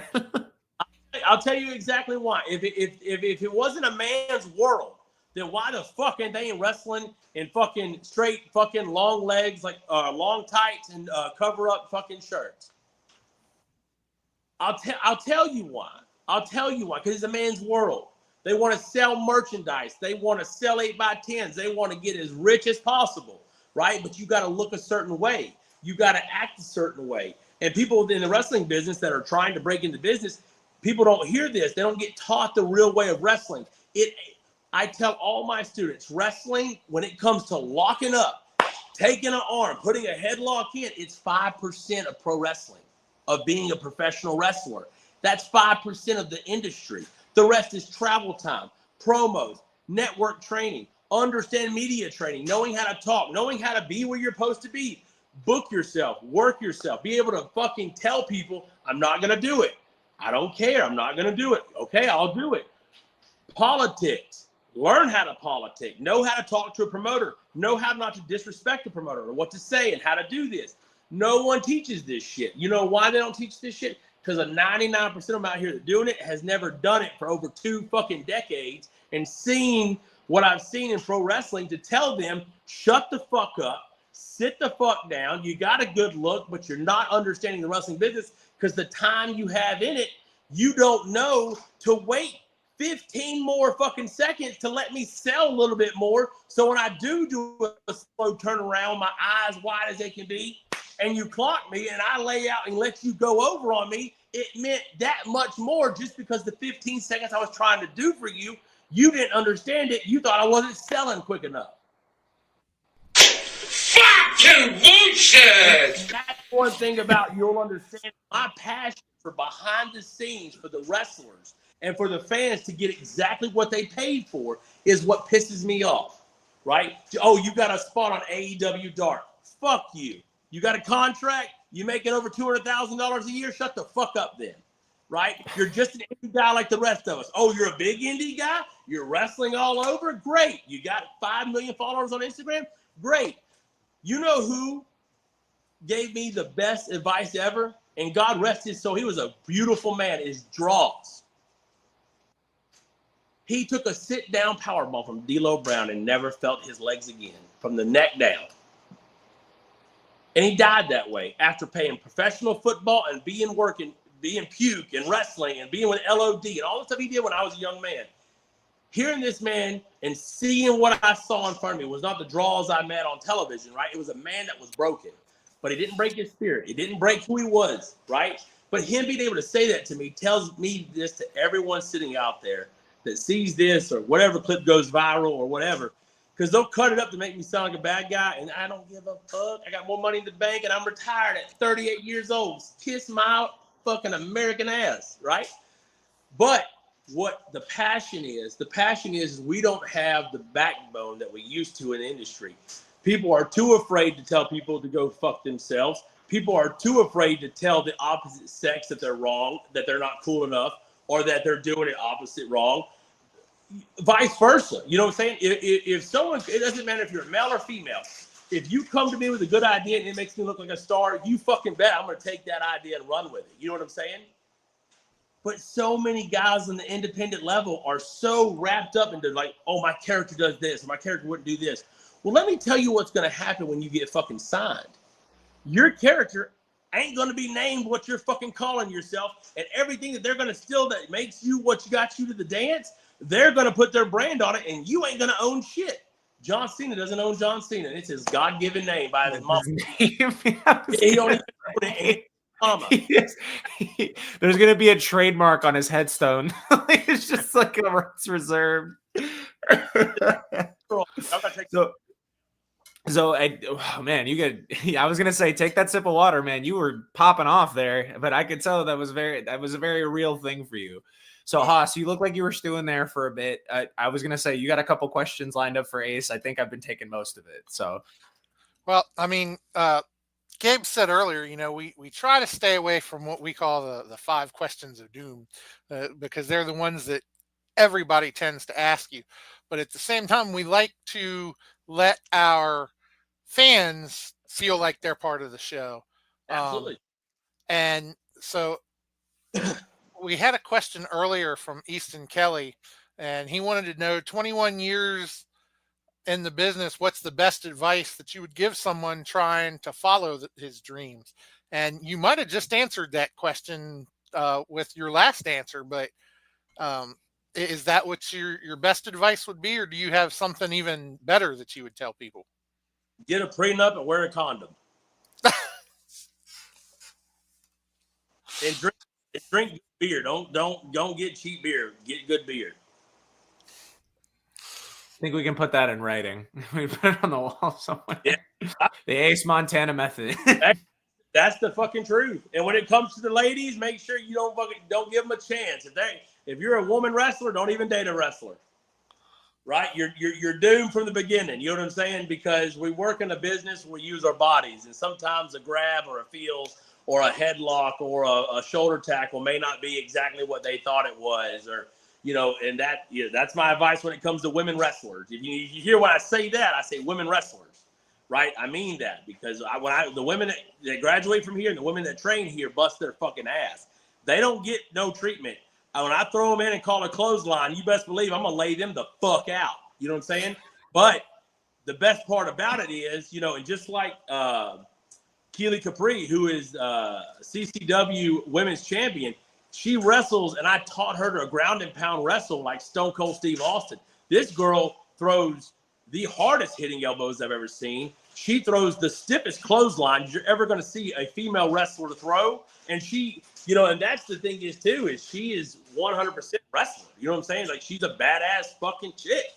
And I'm not afraid to say it, because I helped train her to get her to where she needs to be, because I didn't take it light. If I busted her lip open one day in training, all right, go get some water, get your ass back in here. There ain't no time for that shit. You know what I'm saying? And that's where, here's what pisses me off, right? Here's what, we got to close the gap of not letting wrestling fans understand. There's nothing better. Tonight, we watched film right before the match ended. You want to know what I showed my students? What?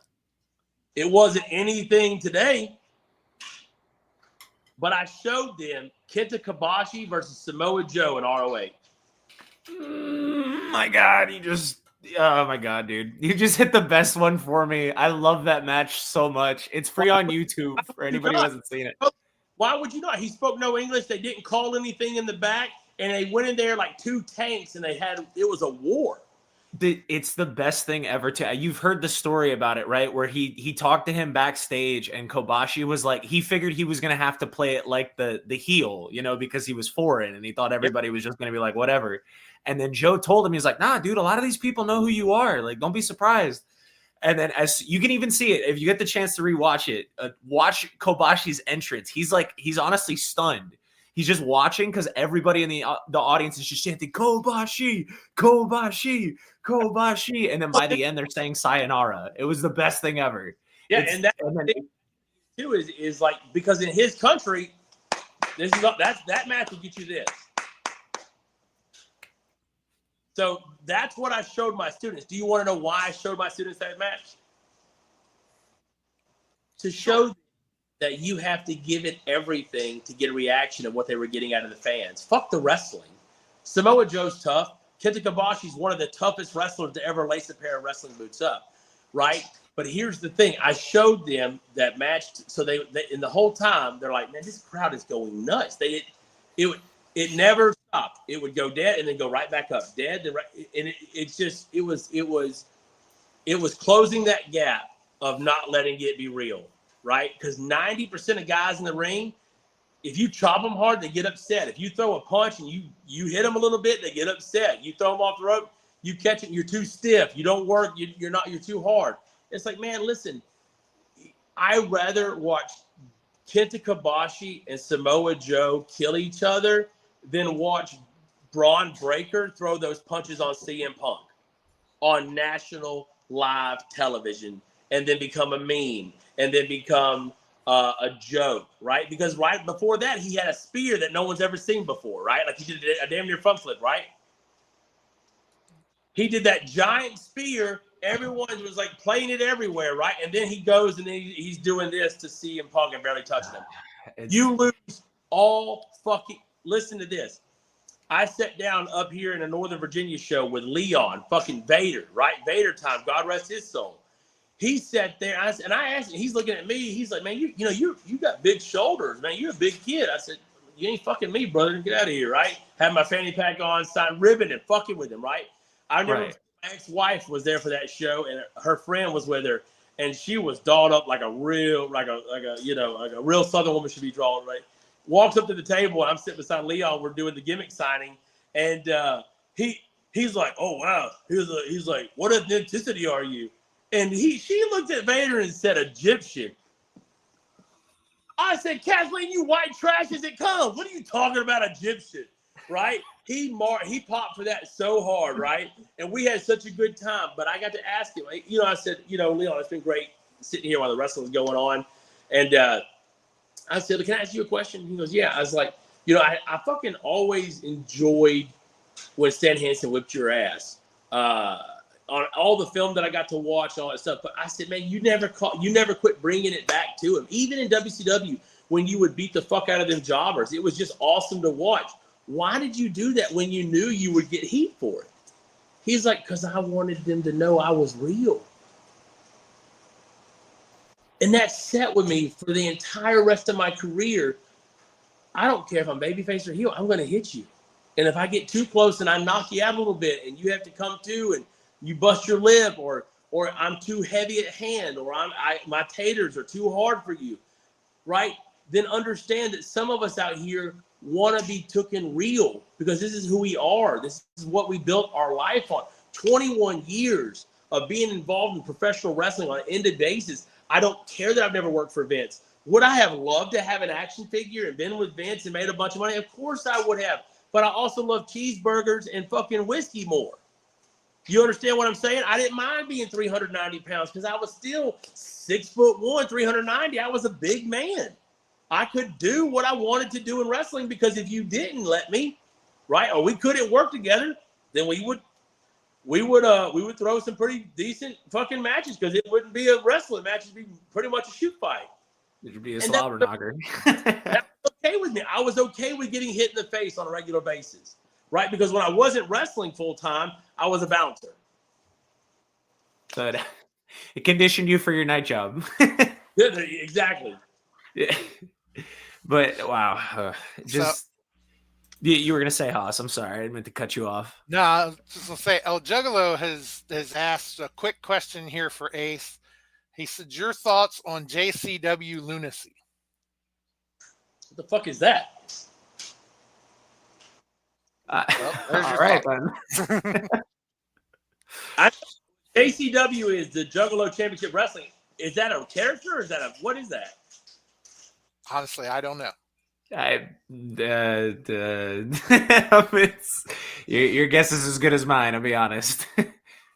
I mean, you talk about old school cowboys and the old school ways. I know that Juggalo Championship, they have a really good following. They do a lot of the deathmatch stuff, right? He said he just commented. He says it's a weekly wrestling show. It's on YouTube. Let me go ahead and let the fans know this. El Juggalo, which, by the way, cool name.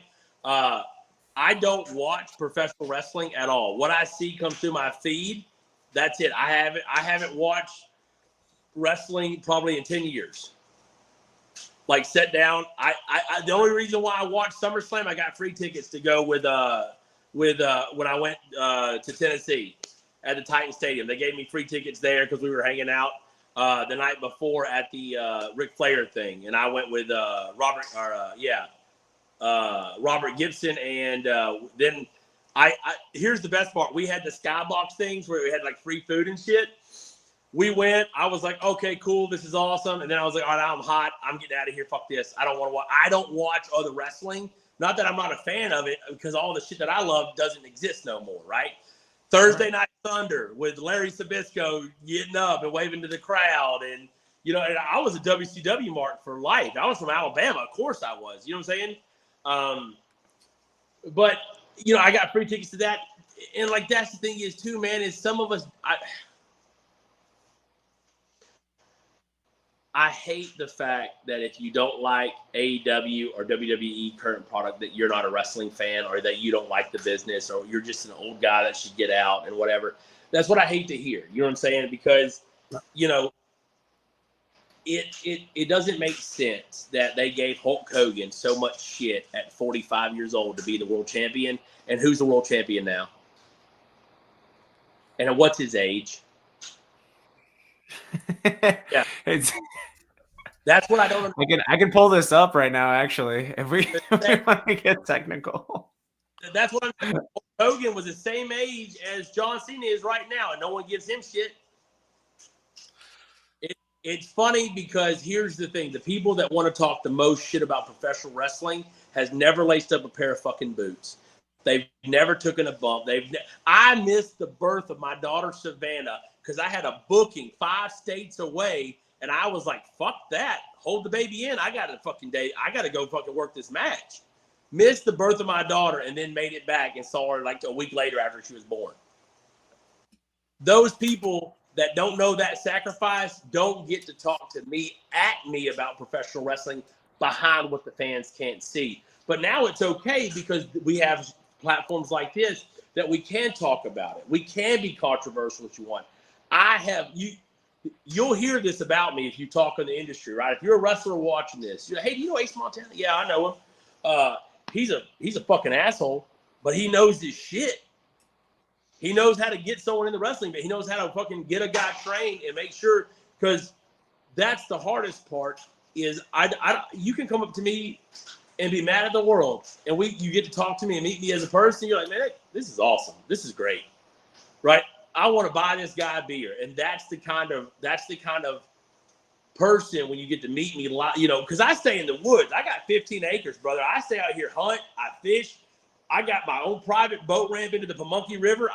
Trust me, I don't leave here. I'm like a Brock Lesnar of the South. You know what I'm saying? In the sense of I like being home. I don't like going out. I don't even go grocery shopping. My wife does that ordering thing where they bring it to us. They take it. Yeah. Trust me, that is the best thing to come out of COVID. That I'm like, I don't have to leave my house. Yay. Take it to me.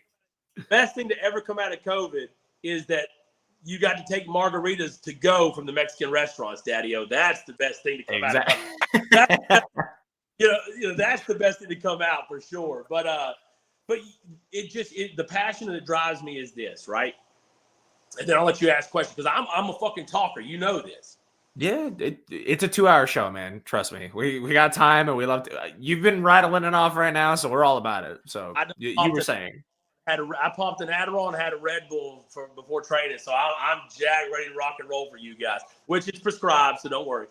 The biggest thing about this is look at my background. You know what I'm saying? It ain't a fucking green screen, Jack. This is my fucking life. I bleed, sweat, and want to be around this so much. I built a building 5 acres from my house that I can come to, flip a switch, lay right there. You can't see it. I got a big screen up on the wall, and I'll sit there and I'll watch wrestling from 1970s, 60s, 50s, right into the late 80s. Early 90s stuff that when I was a kid that made me laugh, which the Odysseys never got their full fucking push. I think the Odysseys were one of the greatest of all time. But it's funny to me to see this as my background, right? When you'll go to talk to 90% of people, and if it ain't at a training school, or where are they at? What's the connection they have with it? Because there'll be some nights, and here's what people won't get real with you, and I'm going to get fucking real with you, right? Sometimes I've done a lot of bad things in my life that stick in the back of my head, and as a man, and as a real man in professional wrestling, I got to live with those fucking bad things that I've done, right? Made the decision to shoot on a kid, not go for a finish, hook a real pin in so they didn't get the belt, right? I've done some fucked up shit in professional wrestling, and I'm not sitting here saying that I'm clean as a whistle, because guys, I am not. But when I can't sleep, when those mind thoughts get in my brain and they're sitting here and they're like, hey, man, you're a piece of shit for that. You're a motherfucker for that. You know, the only place that I can drown it out, you know, the only place I can sit there and go to sleep and relax, I'll come out here at 3 a.m. in the morning. I'll kick them lights on and I'll roll up in that ring of some pajamas, right? And I'll just close my eyes and I'll just try my best. And if I close my eyes, take a couple deep breaths, and I relax, I can hear the time I put in the crowd and the reaction. And then it's so surreal that sometimes if I really manifest it, I have to like grab myself because I'm in the middle of the ring and I'm taking a bump, or I'm catching Bazooka Joe and busting my head on a fucking cement floor, or, you know, all this other stuff I've done and been able to do.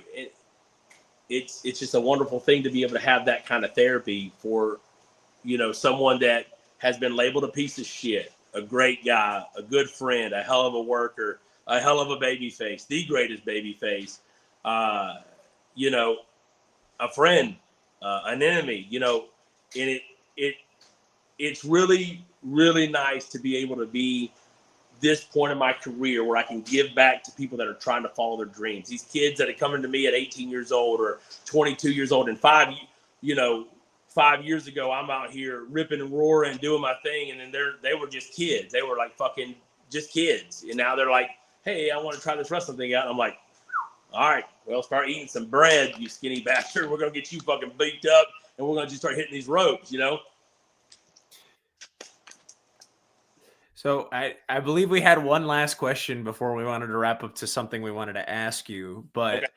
The Haas, did you want to handle this one? Because I know we have it on our group chat and on Facebook. So I guess I didn't know if you wanted to be the one to break the ice on this one, just because I know this is a pretty interesting question, and you've probably been asked this before, but you're muted. If you're if you're talking what I think you're talking, there's a Facebook video out there, and from that Facebook video, you actually were able to make a T-shirt that was one of your best-selling T-shirts, I believe, where you actually had to pull a gun on somebody. Oh, when I had to kill that fucking Hart kid almost. So okay. If we're able to, can we get the backstory as to what exactly led to that moment and what happened afterwards? Man, yeah. I mean, why the fuck not, right? It's good content. I'd like to hear from shit that happened. I'm in a much better place than when I was trying to like be politically correct and bend to people's rules and it didn't feel right. Fuck that. Fuck this. I'll lay it out short and sweet, right? I broke Maria Manic into the wrestling business. She walked into a training school that I was not only working for, but also helping train their wrestlers that were coming through. And Maria Manic would have been one of the biggest stars right now. Matter of fact, Jordan Grace, who is one of the biggest stars in wrestling for WWE right now, she was hanging out with Maria Manic, I guarantee you that that Jordan Grace got a lot of what she is now from what Maria was doing years ago before all of this shit went south, right? And they hung out together. They had lunch and dinner. You know what I'm saying? They were in the same network when she moved out of Virginia. Me and Maria have a very special relationship where I told her like this. I told her, I don't fucking like you. You're an idiot, right? But if you want to be a wrestler, then I'm going to treat you like a wrestler. But then it winded up becoming more than just training and wrestling. She became a really good friend, and you get to know someone that they expect someone to be this way, but when they talk to you, they're sad or they're depressed, but they don't know, they don't understand why people can't understand or want to, back them up on their dreams, and she dealt with a lot of stuff outside of wrestling. People will never know. Right. And a lot of us do. A lot of us deal with some shit because it's life. It's real life. Wrestling's fake. Right. Oh, I can say wrestling's fake because I'm a fucking professional wrestler, right?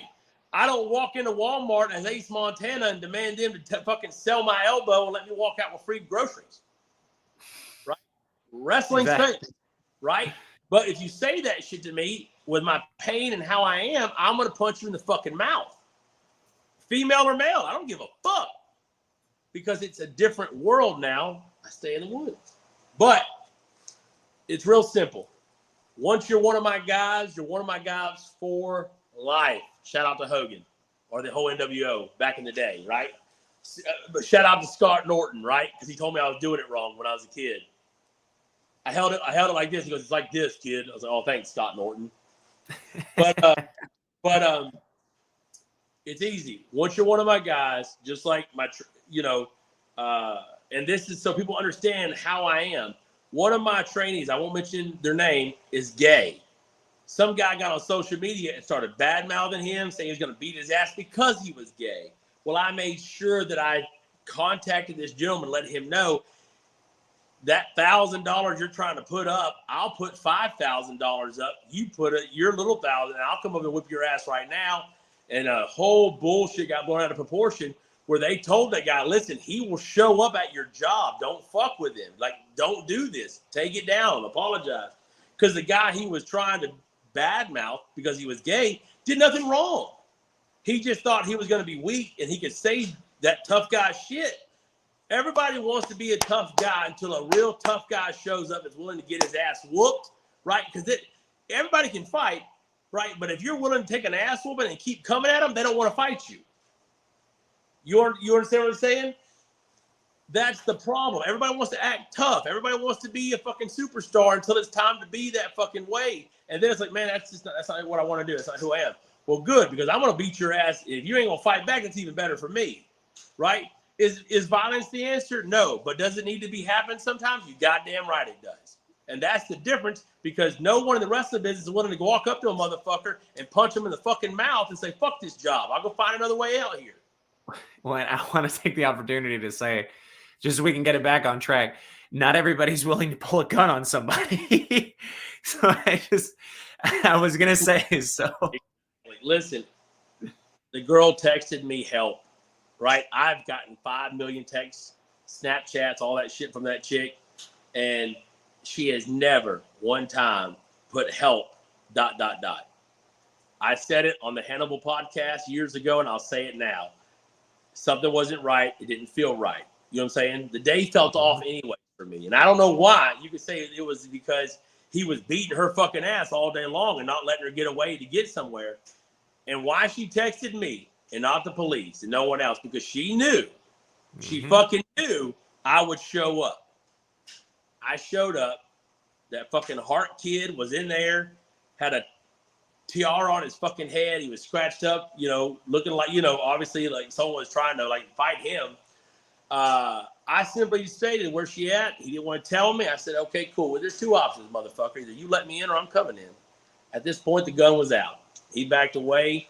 And just like I told Bret Hart, just like I told, I think it was Bruce Hart at the time messaged me on Facebook. And the rest of the Hart Foundation, I had been a Hart. I still watch Stu Hart Stampede Wrestling to this day, right? I still watch Stu Hart in black and white, right? I'm a huge Bret Hart mark, right? I told them all, I am 100% sorry that this had to come this way. This is how the path crossed with Ace Montana and the Hart family, which I wish it would have been something totally different. But when you're one of my guys, there's one real motherfucker that you can call that's going to make sure he's going to show up gun blazing or not. But I'm going to make sure that you're going to be okay if you're being hurt or in trouble. I'm one, and that's in and out of wrestling. I got friends that ain't in the wrestling business that will call me up. You know what I'm saying? Mm-hmm. I get there, I force my way in, I look down, and by this point, Maria Manic isn't the Barbie doll that we started working her ass. She's the man-eater, right? She's tough as nails, and she's looking up at me, and she's completely red, choked out, eyes bloodshot. And that flip that switch, all right, motherfucker, today's your day. I hopped that hammer back, right? And I let him know. I said, get the fuck out or I'm going to fucking kill you, motherfucker. And I said, Teddy Hart, cut the drug shit out, brother. I said, if you're either going to die in Richmond, Virginia today, or you're going to get the fuck out and you're going to leave this house right now. And when he started talking, right, I let him know with a gimmick, right? Then I hammered that motherfucker back again. I said, count of 3. 1, 2. He ran out. Half naked, ran out in the middle of winter. And the rest was history. I even had someone reach out to me, right? I won't name any names that are the big time in wrestling right now because I can't, because I don't want to fuck no one over. WWE people reached out to me, hey man, this is your opportunity. Fuck you. This ain't how I'm going to be known as a wrestler. You know what I'm saying? This is not how I'm going to be known as a wrestler. Fuck that. Fuck that. I'd rather help a friend and never get no hype for it. Now you check this out, right? They contacted me. The guy that did the artist, that did the T-shirt and stuff. No one ever knew this. No one ever knew this. I gave all that stuff to a family that I guess Teddy Hart fucked with or whatever. I told him, I said, just send all that money to them. It was some Canadian radio show where they're, are you serious? I'm like, yeah, fuck it, I don't care, right?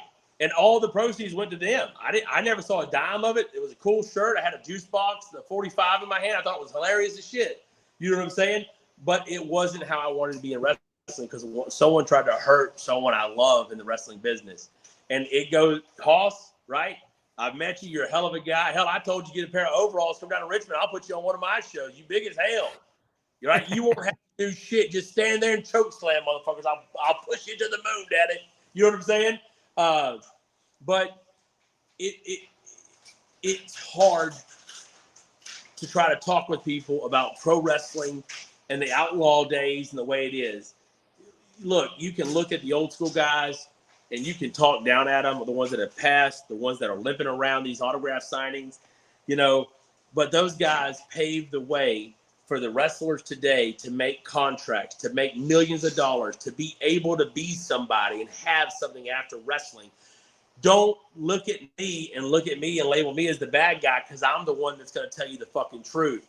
Dave Batista looks the way he looks because that's how his body was built since day one. If Dave Batista never went through pro wrestling, he would have looked like exactly how he looks like right now the whole time he was living. And you're not going to sit here and tell me at his age that The Rock is natural. Fuck you. And that's a shoot, Daddy.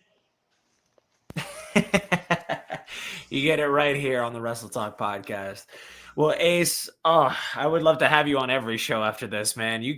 Can we make him the host of the Shoot and Shout segment? I swear, you embody it perfectly, dude. Like that is like we need that the next time Jay Wade's gonna lose his shit. Well, and here's the thing is too, right? Is maybe, right? Who knows? It's pro wrestling. It's possible. You're gonna tell me. I'll never forget. We live in a time that is so special. What was, what is, and what could be. And no one's willing to enjoy everything about it. You know what I'm saying? Mm-hmm. We live in a time where if you just want to watch 80s wrestling, you can watch just 80s wrestling, get every content, and then you can find a promotion that probably only does 80 gimmicks and live it. We do not respect the art form of professional wrestling no more. And when I say I mean collectively, because even I don't, because I have to let it happen on my shows, because I have students that are in their 20s and the business has changed. But what I won't do is allow someone to disrespect a fan who loves wrestling, because that is number one key with me.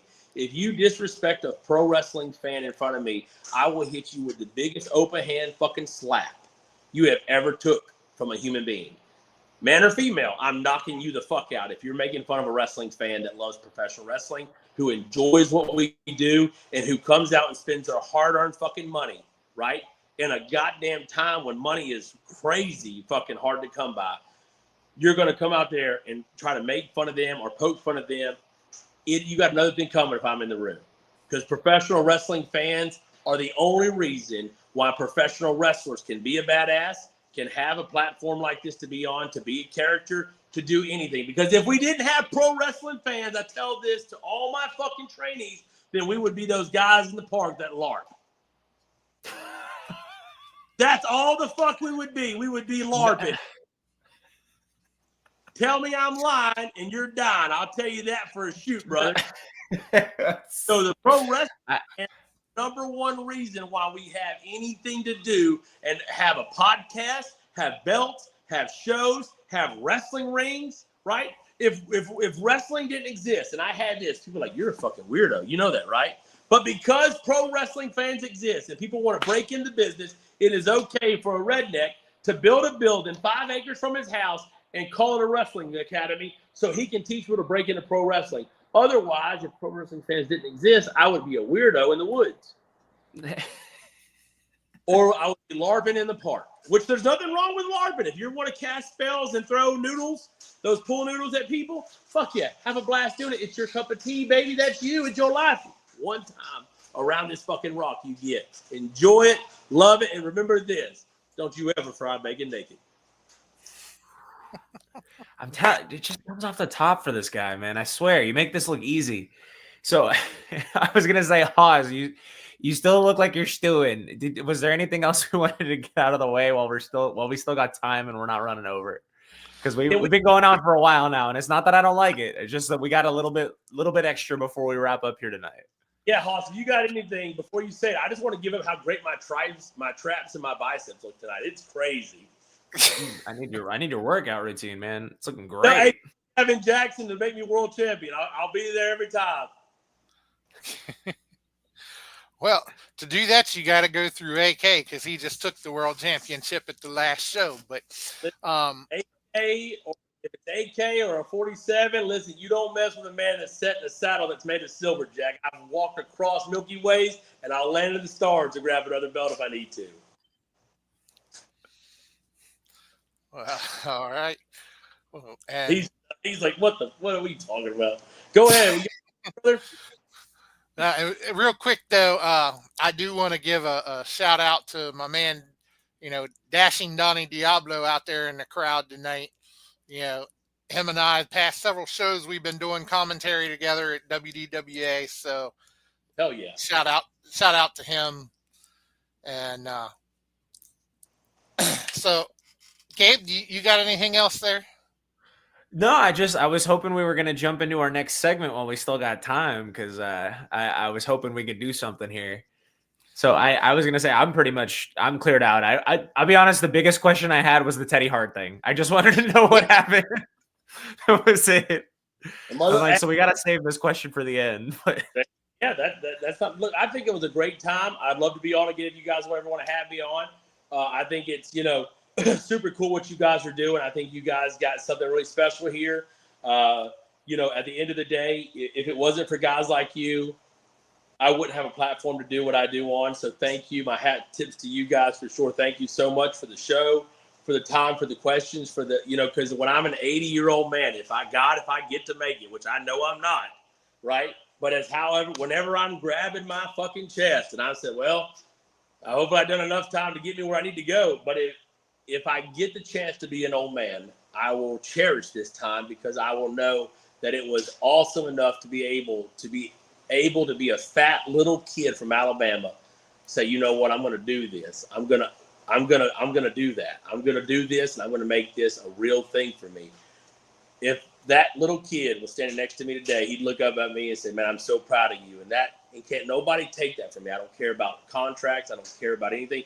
I care about that little 8-year-old fat kid from Alabama who couldn't afford groceries with his family, who lived on welfare, who had 5 brothers, 1 mother, no dad on the picture, and still did everything in his power to follow his dreams, kick, scratch, and claw to make myself Big Ace Montana. And I've done 21 years of it. I love it. I appreciate it. But there's nothing more and nothing less valuable to my heart than the pro wrestling fans and the wrestling industry. And when I die, I died my way, and I died how I did it my way. And that's the only thing a cowboy could ask is he got to do it his way, right? And he enjoyed doing it. But thank you guys so much for having me on. I appreciate it. And don't forget, I will be live in living color at WDWA's next show on June 7th. I think it's the next show, right? Yep, that's the all women show. All right, listen. How I book myself on that's called the best politicking you know how to do, Daddy-O, right? But I will be there to enforce the rules, make sure, call it right down the middle. The CCW Women's Championship is taking its first out-of-state run to be defended by Keely Capri, which is the hardest working wrestling female today. If you don't believe it, buy a ticket, sit your ass down, and watch how hard this woman hits other women. You're gonna say this ain't fair. This isn't fair how bad she's whooping their ass. But if someone can beat her, I'm gonna count to 3 either way. I don't care if it's her shoulders or someone else. But best believe Keely Capri is gonna bring her A game to that show. And for all the women there, you know, y'all are professional wrestlers. You work just as hard as us. You deal with more than what we have to deal with on the road, and you know what I'm talking about. So I can't wait to meet everybody. I can't wait to be there, sign autographs, see the fans. You know, I love Gavin Jackson to death. I got my ref shirt, but I already cut the sleeves off of it because that's where I'm from, the South, so we don't have sleeves here. So, you know, it is what it is. But come out and check out their show. It's going to be one hell of an event, and I'm very honored to be there. I'm very honored to have, you know, not only my students on there, but, you know, my belt getting to be defended in a different promotion that legitimizes the belt in general. That's what people don't realize. It's a belt. It's not a championship. It's not a trophy. It's a belt of the title you fucking hold. Not a fucking, sorry, I'm not going to get another rant, but it's a belt that you hold a title to of being a champion. Not a trophy, not a championship. It's a belt. There you go. That's the last one I'll do. But be there. Check it out. Gavin Jackson's doing some of the greatest work of indie wrestling I've seen in a long time. I'm so proud to see when he broke into business, and I'm so proud to see where him and his wife and his whole team has gone with WDWA. It is phenomenal. And for you guys to be on board with them, man, it's going to be a really good ride to see everybody grow together, because if we don't stick together and we go against each other, we can't go anywhere. But if we work together and we build each other up, then no one cannot be famous. You know what I'm saying? Yeah, and I definitely don't want to say too much more about the match that you're referring to, because I don't think Gavin has released all the details to it yet. So we don't want to break news that Gavin ain't ready to break yet. So. Oh, well, I mean, hey, shoot us a message, guys. We live in the world. You could have texted me 5 minutes ago. Damn. But yeah, he's announced that you're going to be special guest referee, but I don't think he announced exactly what the match is or who it is, other than the fact that a few of your women are coming and you're reffing it. But that's all right. Full alert, Gavin Jackson, baby. My bad, brother. Hey, we can just we'll say we were just ribbing you. But you know that's okay. Breaking news right here on Wrestle Talk Podcast. You know that's all right. Wrestle Talk Podcast exclusive. Didn't spoil the whole thing. You're good. I'll take the rap for it. Don't worry. Hell yeah, you're gonna take the rap for it. Yes, you're the host. But yeah, before we let you go, we have a segment that is called the Wrestle Talk Podcast World Famous Game Show Challenge, where one of our hosts gets to take on our guest in a game show here, where we'll ask 3 questions. All right. And the first person to get 2 out of 3 right wins the game show. Are you game? I'll be your Huckleberry. All right. Well, and tonight you will be facing the one and only Gabriel Arsene. Make sure point the right way here. I'm a bit of a trivia whiz here on the Wrestle Talk Podcast. Right. Because he said you know a lot, but he thinks he can beat you. He's cocky, let me tell you. So we got a little bit of music that goes with it and everything. Let's all right. Well, roll that shit, Maestro.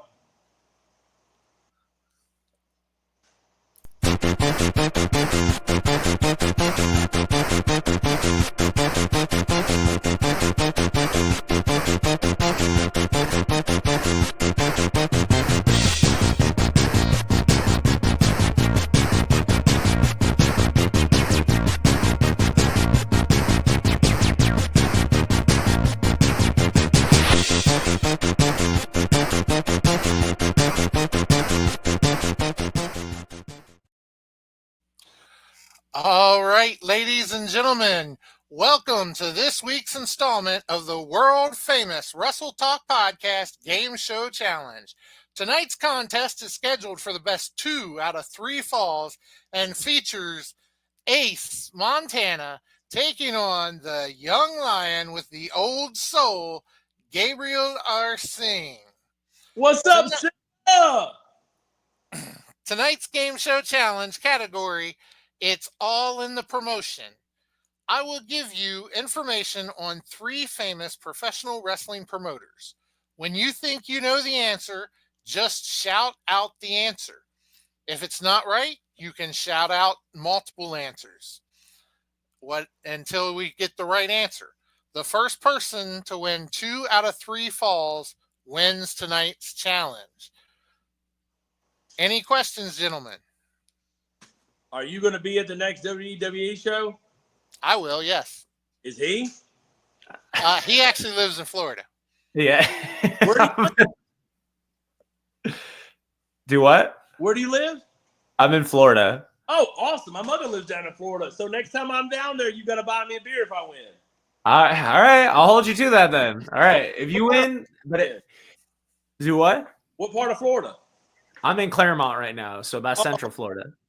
The cheap part. But if I win, you got to get me a beer. Are you old enough to drink a beer? I'm 26. Yeah. Oh, all right. Just making sure. I got to make sure. Speaking of age, not that this is part of the game show, but you just reminded me. Did you know? I'm sure you didn't, but I happened to notice on Facebook that you and I, Ace, are birthday twins. Different years, though. Different years, but we both have the same day. Man, listen, you know what I hate more than anything in the world? What's that? That tries to top the ante or always has something. That guy in the conversation always can up when you're talking about something and he does it better or he's seen it better. My ex-wife and me were born on the same day, same year, same time, and she still couldn't hold on to me. Well, I was born about, I think, 9 years before you. So that would have been 1979. 77. Damn. I might have my years wrong, but, I was born in 77. All right, not a problem. All right, let's shoot these questions. This guy right here, get to bed. He's looking tired. All right, question number 1. This professional wrestler went from main eventing the Los Angeles portion of WrestleMania 2. Bill Watts. No. To starring on Married with Children. He went on to promote Devastation Wrestling Federation. Terry Funk. No. I should know this. Oh my god. He was on WrestleMania.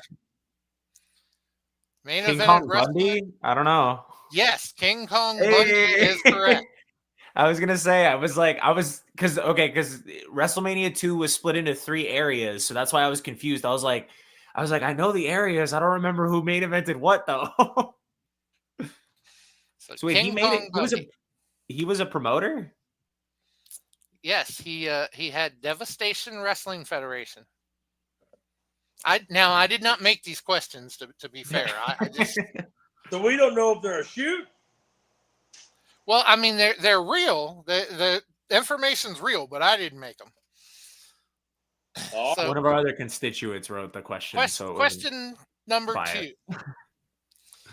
This professional wrestling manager managed in WCCW and no.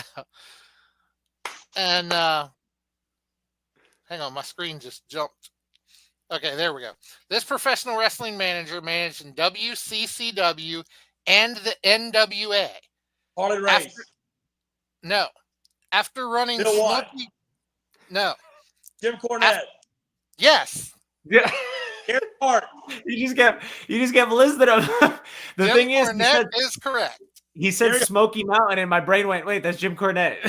Yes. Did I get out of Gary Hart? Do I? Gary Hart, right? No, it was Jim Cornette. It was Jim Cornette. It was Jim Cornette. Oh, so that's right. But you got it right with Jim Cornette. Then All right, so it's down to the tiebreaker. Last question. sell All for me. right. I win. Sell for me. Sell left.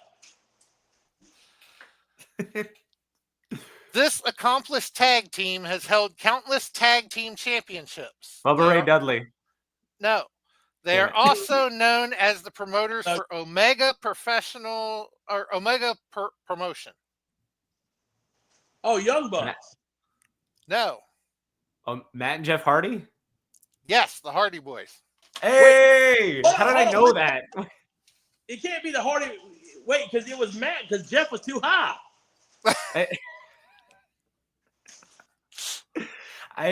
The thing is, this is such a random thing that I found out because I remember I was reading like wrestler profiles back in the day, and I remember reading that they had Omega, and I was like, huh.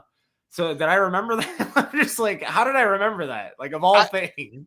I tell you what, he's done 1 2 out of 3 falls, but I do have an extra question here. Oh, shit. And I'm willing to throw this extra question out there. And if you can get this, you take the whole thing. Okay.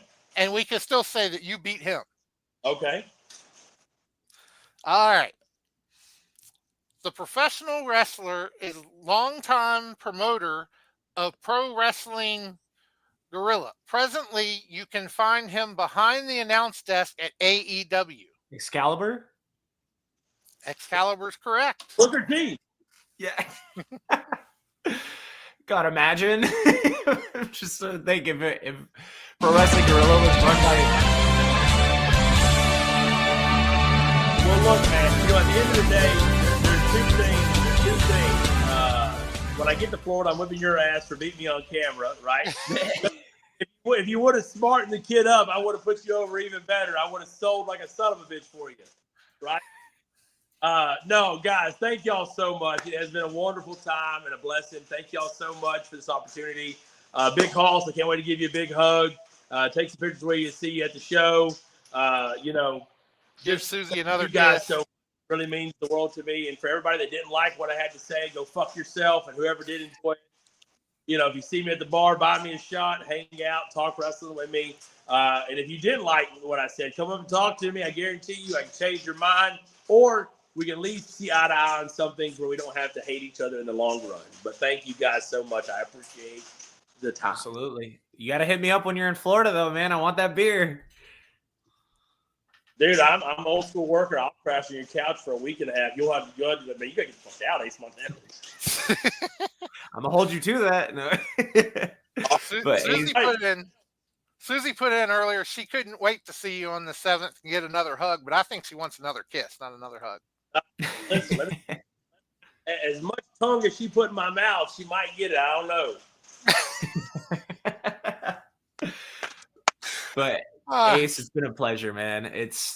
Honestly, that was probably one of the best hour and a half we've had with a guest. And I promise you, we might have to put a label on it, but you know what? We like it raw and uncut, just like that. Is what we look for in pro wrestling. I guarantee you, Night Owl definitely is about that. He loves people that shoot from the hip like that aren't afraid of it, that just know, hey, why does everybody got to be all sensitive all of a sudden? Let me speak my piece because this is real shit. So I think on behalf of the Night Owl, thank you for keeping it real on the Wrestle Talk Podcast. You want to shout out your socials as to where people can find you and follow you and stuff? Yeah, I mean, CCW, Commonwealth Championship Wrestling out of Richmond, Virginia. I own it, run it. And like the thing is, I use my wrestling students. So if you join the Wrestling Academy, not only are you learning how to become a professional wrestler, I'm not just letting you fucking get in here and do dumb shit. You're getting in front of a crowd. You're getting in front of a paid audience. You're putting on the stuff that you learn to perform here at the RVA Wrestling Academy. You work hard to be on the shows. and you try your best to learn the business in, out, the middle, all sorts around of the independent professional wrestling. It's a year program, $500 down.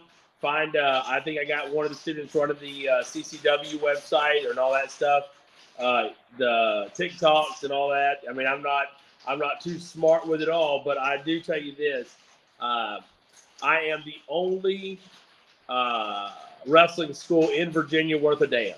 You can believe that. Other than Boogie's camp up there in the mountains, where if you can learn anything from Jimmy Valiant, do it. But I hold this. I've had plenty of sign-ups. I only got 9 boots in the wall for a reason, because you got to do 12 months, and you have to earn this. Even though it's a piece of paper to some people, the kids that earn this, it's one of the hardest things they ever do in their adult life, and I make sure of it, because anytime, Big Hoss, you want to come down and see the training workout and the chains they got to drag and all the stuff that we do here, it's a whole different world. But, other than that, find me at Facebook. I'm old. I don't really get on Instagram. I try to, but everything else, fuck it. Find me at the shows. I'll see you at the movies, Jack. All right. Well, thank you, Ace. We really appreciate it, and we hope to have you back soon. Hey, anytime, man. Thank y'all so much. And remember, don't let them catch you with your pants down. Never. That's a pro tip for life. And don't cook bacon naked. All right. I will see you June 7th, sir. All right, my friend. Thank you so much. Pleasure, man. Oh, that was awesome. Another one in the books here. Another great interview. It's what I live for, man. That's the realness, when I feel like whenever we actually do end up like being done with the Wrestle Talk podcast, we'll be able to look back and think, what are the really standout interviews that really remind us of stuff like that? And I definitely believe that Ace Montana is going to be up there, just in terms of how real that got. That was all. This is not the right way to phrase it, but that was all bus ass. That was raw. So. But another episode in the book, Haas. That's it. Another episode in the books. Almost 3 hours long, but hey, when you get everybody who stuck around for content like that, it's hard to turn away. So, of course. All right. Before we get out of here, one more time, we need to acknowledge those sponsors one more time. Mind if I do it? Go right ahead. So as always, the Wrestle Talk podcast would like to thank our fantastic sponsors, including Retro Zone, Painter's Dream Productions, that's head by Big Daddy P. Perry, the Independent St. Louis Wrestling Hall of Fame. Be sure to check it out. Our very own Luke Skywalker Roberts is going to be inducted. Little Popeyes Design, that's where you can get your Wrestle Talk podcast tumbler. Doomed Outfitters, that is where our buddy Ace is going to be running stuff. If you need anything custom built, championship belts, he molds metal, he molds leather. This man is a professional in every sense of the word. And as always, just got to kind of get my cheat sheet here real quick, waiting for this to scroll back around. We would also like to thank our other sponsors. Sorry, folks. Just waiting for this to work its way back around. I didn't get to look at all of them. Interstate 70 Sports Media, as always, our very own Jeremy Karp. Oh, we're on Doomed Outfitters. I am so sorry. You guys are waiting on me. Our fantastic partner, World Domination Wrestling Alliance, WDWA, and of course, the FWWC, the world's premier fantasy wrestling group. I am sorry to keep everybody. Right. That's right. I keep apologizing on air. I don't know what I'm doing, man. It's all part of the job. But hey, it's another great night. Any last words for the fans? Be sure to tune in, folks, because we're going to get plenty more down our road here. Episode post 516. We're going on to 517. So don't you dare miss it, because you're going to get people like Ace Montana and excuse me, anybody else that we have that is ready to make their mark here in the pro wrestling industry and here on the Wrestle Talk podcast. So don't you dare fucking miss it. Make sure Wrestle Talk podcast will be back 2 weeks from tonight. So be sure to tune in, and don't forget next week, myself and Gavin Jackson Elevation, brought to you by WDWA and Wrestle Talk Podcast.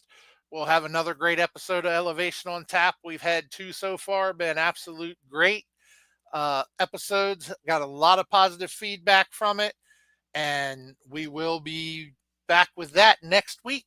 So until then, for Wrestle Talk Podcast and the Night Owl, Skywalker, Jeremy Carp, for Gabe, myself, we'll be seeing you next time. Have a good night.